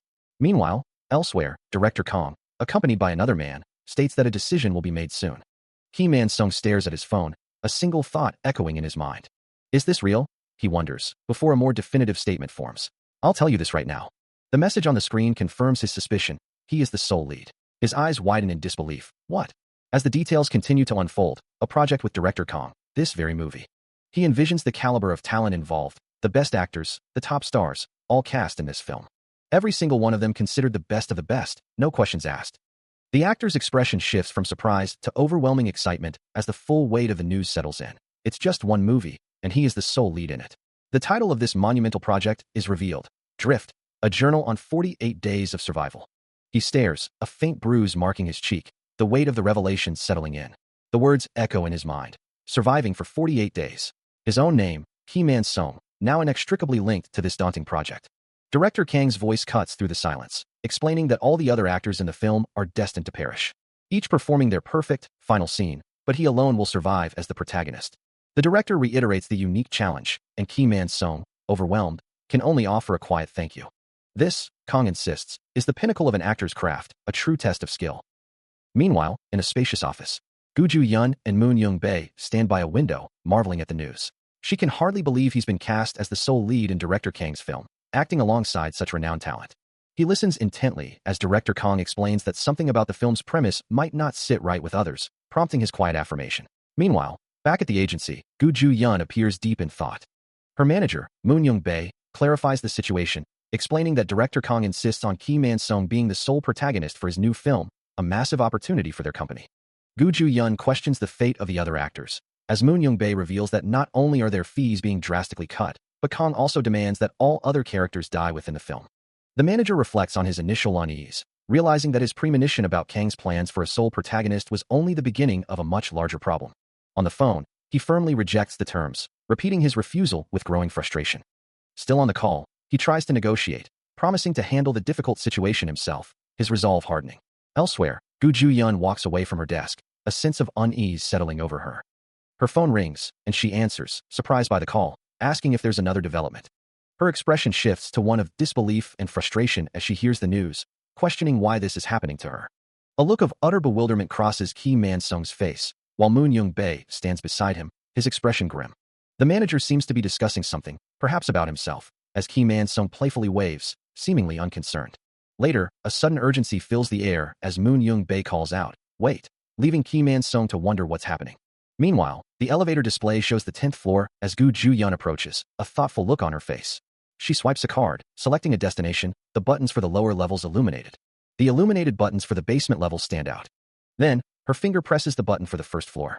She walks through the quiet expanse of the underground parking garage. Her thoughts echo the weight of their situation. We're going to have to work harder. She drives, her thoughts consumed by the director's impossible demands, a quiet frustration building within her. Beside her, Ki Man-sung offers a casual observation, remarking that the director's requests are indeed quite extreme. A wry smile plays on her lips as she considers his words, acknowledging that he already knows the situation well. She dismisses the idea of meeting the director directly, explaining that she's found an alternative approach. Her thoughts drift to the director, a man she hasn't yet encountered, and the sheer audacity of his demands for the film.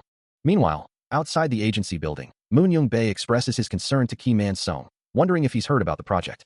He confirms his awareness, adding that the director's requests are far from a secret. Moon Young-bae sighs, acknowledging the difficulty, and asks if the actor is truly committed to the project. With unwavering resolve, Ki Man-sung declares his intention to proceed, even if it means facing significant challenges. He considers his next move, deciding to speak directly with the representative himself.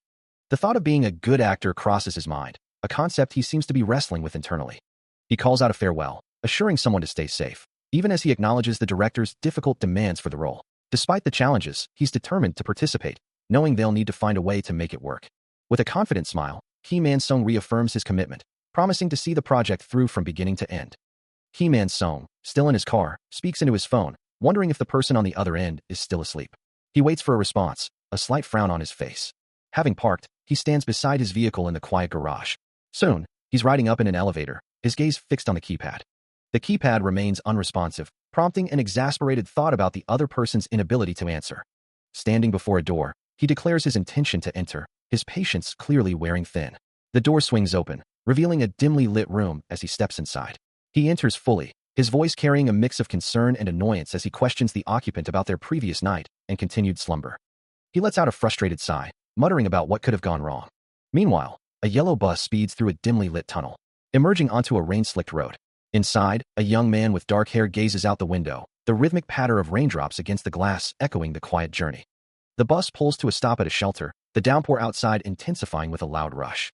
Stepping out into the deluge, he quickly opens his umbrella, shielding himself from the sudden onslaught. The black canopy unfurling with a soft click. He holds it firmly, and begins to walk away from the bus stop, disappearing into the rainy distance. A young man with dark hair, dressed in a yellow shirt, seems to be struggling with a concept, asking if something is called an actor, only to be met with an affirmation that he is indeed one. Meanwhile, the young man from the bus journey continues his path, now walking through the bustling corridors of what appears to be a school or public building. His stride remains steady, passing by various displays and signs. He moves past a counter filled with various items, his attention seemingly elsewhere. As he continues his journey, he glances down at his phone, lost in thought. Stepping outside into the urban landscape, he looks up, the sound of falling rain filling the air. He walks away from the camera, still engrossed in his phone, amidst the power lines overhead. A rusted, decaying industrial structure stands under a pale sky. Water drips slowly, a single drop falling into darkness. The drip continues, now framed against a vibrant, almost artificial-looking flower. A towering, skeletal structure, reminiscent of a mine shaft, dominates the desolate landscape. The scene shifts abruptly to a clean, modern building, a stark contrast to the industrial decay. Inside, the young man stands beside a hospital bed, his gaze fixed on the elderly woman lying there, who softly murmurs an apology. He sits, phone in hand, his voice laced with a mix of accusation and pain, asking why she never reached out, despite his knowledge of her 20 years spent toiling in the mines.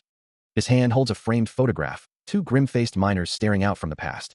Suddenly, the cries of children echo through a park, one shouting "Mama," in distress, as another exclaims "What?" Ki Man-sung sips his drink as Moon Young-bae remarks on his acting, suggesting he's getting better and that his taste in drinks has improved as well.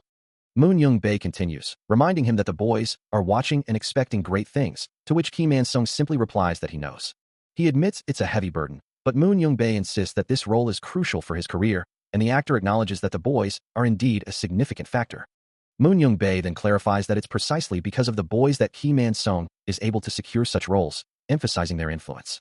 Kim Man-sung concedes the point, but his manager firmly states that he should be grateful for the opportunities. Looking visibly distressed, Kim Man-sung fans himself, as Moon Young-bae reiterates the importance of the boys and their unwavering support. Later, at a script reading, Kim Man-sung and Moon Young-bae stand side by side, their name tags identifying them as actor Kim Man-sung and actor Moon Young-bae respectively.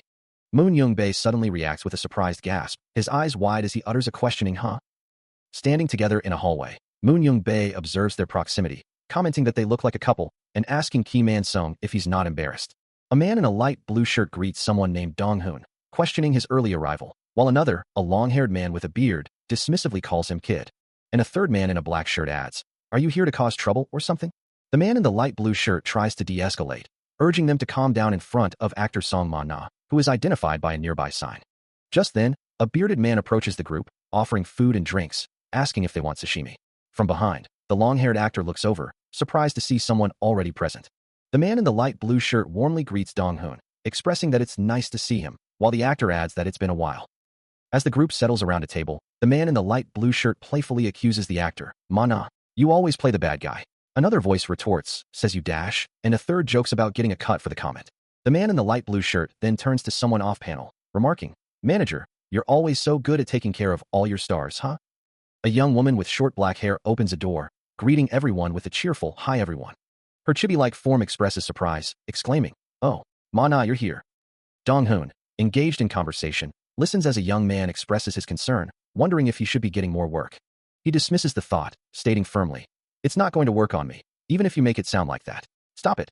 A bearded man then chimes in, suggesting everyone must be tired, while Dong-hoon wonders aloud, "I wonder why everyone is being so diligent." He then asks if they think the food is enough, before realizing the question is rhetorical.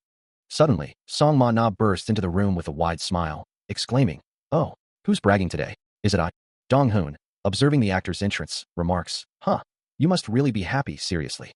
Then, Gu Ju-yeon arrives, looking surprised as she asks, "Hey, are you here for work or something?" She then adds, almost to herself, "That's a model for you. Quite the dedication. His makeup must have taken hours." Dong-hoon, seemingly amused by her observation, simply tells her, "Stop joking around with the kid."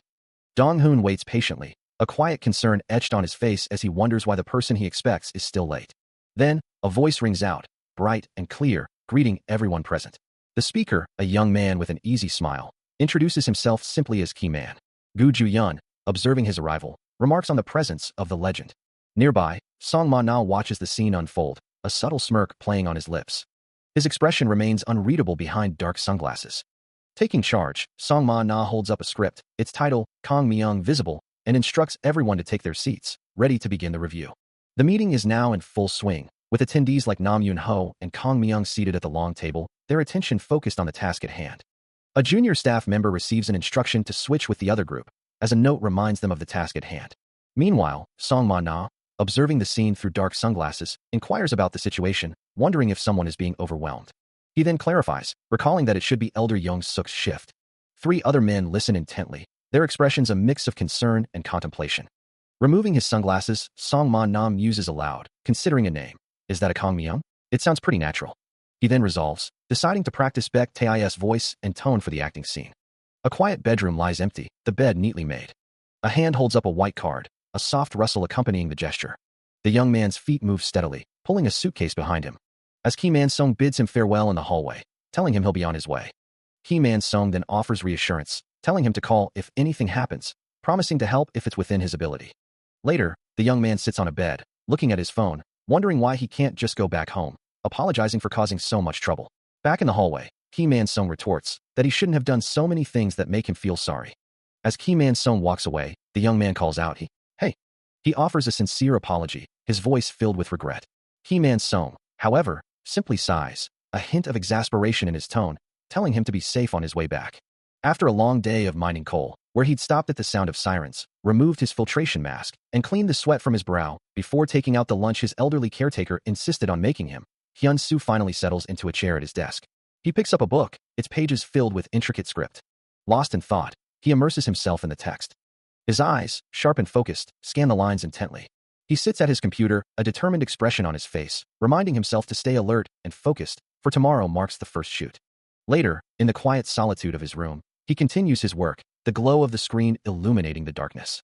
Meanwhile, elsewhere, a serene landscape unfolds, with tranquil waters reflecting the cloudy sky. A grand, modern building stands prominently, its architecture gleaming under the bright sun. Inside, a pristine bathroom reflects a sense of quiet luxury, though a silent thought laments, what a waste. Back with Hyun-soo, he opens a door, a bottle clutched in his hand, ready to face the day. Outside the grand building, a man in a sharp suit stands by a white car, his thoughts focused on profit. The scene shifts to a winding road, where a vehicle speeds along with a powerful roar. Inside a car, a hooded figure sits in the back, intently examining a document. The scene shifts to an expansive industrial complex, its structures casting long shadows under the overcast sky. A stark white wall stands nearby, bearing a clear stop-only sign, marking a boundary within the vast space. Inside, the young actor, Kim Man-sung, pulls on his shirt, preparing for what promises to be a pivotal moment. An older man, with a warm smile, helps him adjust his collar, offering quiet support. The air buzzes with anticipation as someone remarks, "This is the first shoot I'm going to be with Song Gang soon," adding, "Let's do our best, and try not to make mistakes." Kim Man-sung listens intently, a thoughtful expression on his face as he considers. Even though it's a short scene, I'll never forget the feeling from the entrance of the nine. On the set, amidst the crew and equipment, a voice from the background wonders, will anything happen? Kim Man-sung sits patiently, surrounded by the bustling activity of the film crew, the weight of the scene settling upon him. As a final instruction is given, he responds simply, "Oh, I'll do that." He stands amidst the bustling film set, the massive crane looming overhead, a silent witness to the preparations. Later, taking a moment to relax, he sits across from Gu Ju-yeon, who asks if he's feeling nervous about the upcoming shoot, but he simply replies that he isn't. Back in costume, the actor Kim Man-sung stands ready, his expression focused. He muses, "I guess so," as below him, Hyun-soo informs Dong-hoon that Song Gang-soon and actor Kim Myung-jin are already on their way, prompting Dong-hoon to wonder if the scene they've been waiting for will finally begin. Uncertain, he admits, "I'm not sure," while Hyun-soo reveals that the director himself will be playing the part of the nine, a fact that clearly surprises Dong-hoon. Meanwhile, Hyun-soo, Dong-hoon, and a third man are seen running with urgency, their figures blurring against the passing scenery. Soon, they are inside a car, the third man driving them swiftly along the road. The red vehicle speeds away, carrying them to their destination. The journey continues, a red car speeding across a bridge, leaving the city behind for a more serene, natural landscape. Below, a tranquil river winds through the terrain, its banks dotted with people enjoying the peaceful scenery. Finally arriving, Hyun-soo steps out of the car, a slight sound of surprise escaping him as he takes in his surroundings. Gu Ju-yeon stands nearby, her back to him, as if waiting for his attention. He turns to face her, a question already forming on his lips, addressing her with a familiar name, Ms. Hana. The two stand in quiet conversation, the weight of their discussion palpable between them. The script for the scene they were about to film was simple enough, a tender moment between two lovers, culminating in a kiss. But the revelation sends a shockwave through Hyun-soo, his eyes widening in disbelief as he exclaims, "What? Hey, a kiss scene." The film set stretches out behind them, a trailer and trees marking the location where this unexpected drama is about to unfold. He couldn't quite believe it. His very first shoot was to be a kiss scene with Ms. Hana. The thought weighed heavily on him, as he turned away, processing the unexpected news. Meanwhile, on the bustling set, director Kang called out, asking if everyone was ready for the shoot. Hyun-soo sat quietly on a stool, observing the preparations while Gu Ju-yeon stood nearby. She then began to walk further into the set, her gaze fixed on something in the distance. Rejoining him, Gu Ju-yeon wondered aloud about Kim Man-sung. He looked out at the set, pondering why the actor was alone and where his manager might be. Sitting together under an umbrella, Gu Ju-yeon explained that director Kang had something urgent to attend to. She added that there had also been a change in the shoot schedule. An unseen voice calls out, signaling the start of the scene. The clapperboard snaps shut, marking scene, kiss under director Kang's name, as the cameras prepare to roll. Standing in the shallow water of a serene river, Hyun-soo and Ms. Hana face the distant mountains, their figures silhouetted against the soft light. Hyun-soo turns his head slightly, a thoughtful expression on his face. Kim Man-sung closes his eyes, a gentle smile gracing his lips, immersed in the moment. Ms. Hana reaches out, her fingers delicately touching Hyun-soo's cheek, as their gazes lock in a tender exchange. A silent beat passes, as Hyun-soo processes the intensity of the scene. Later, Hyun-soo stands alone, gazing out a window at the city below, his thoughts still lingering on the dramatic scene. He wonders if this is real, if this moment of tender affection could truly be his. As he gently embraces her, another's gaze falls upon the scene, a silent observer from behind. A hand reaches out, as if to intervene, as a voice echoes with desperate longing, "No, I can't let you go again." Unaware of the hidden turmoil, he reaches for her hand, his expression soft and inviting. She leans into his embrace, their bodies drawing closer, enveloped in a soft, ethereal glow. His hand cradles her head, pulling her closer still. Their faces draw near, eyes closing in anticipation. A soft kiss blossoms between them, a moment suspended in time. Their embrace deepens, a silent promise exchanged, as the words, "I love you," resonate through the scene.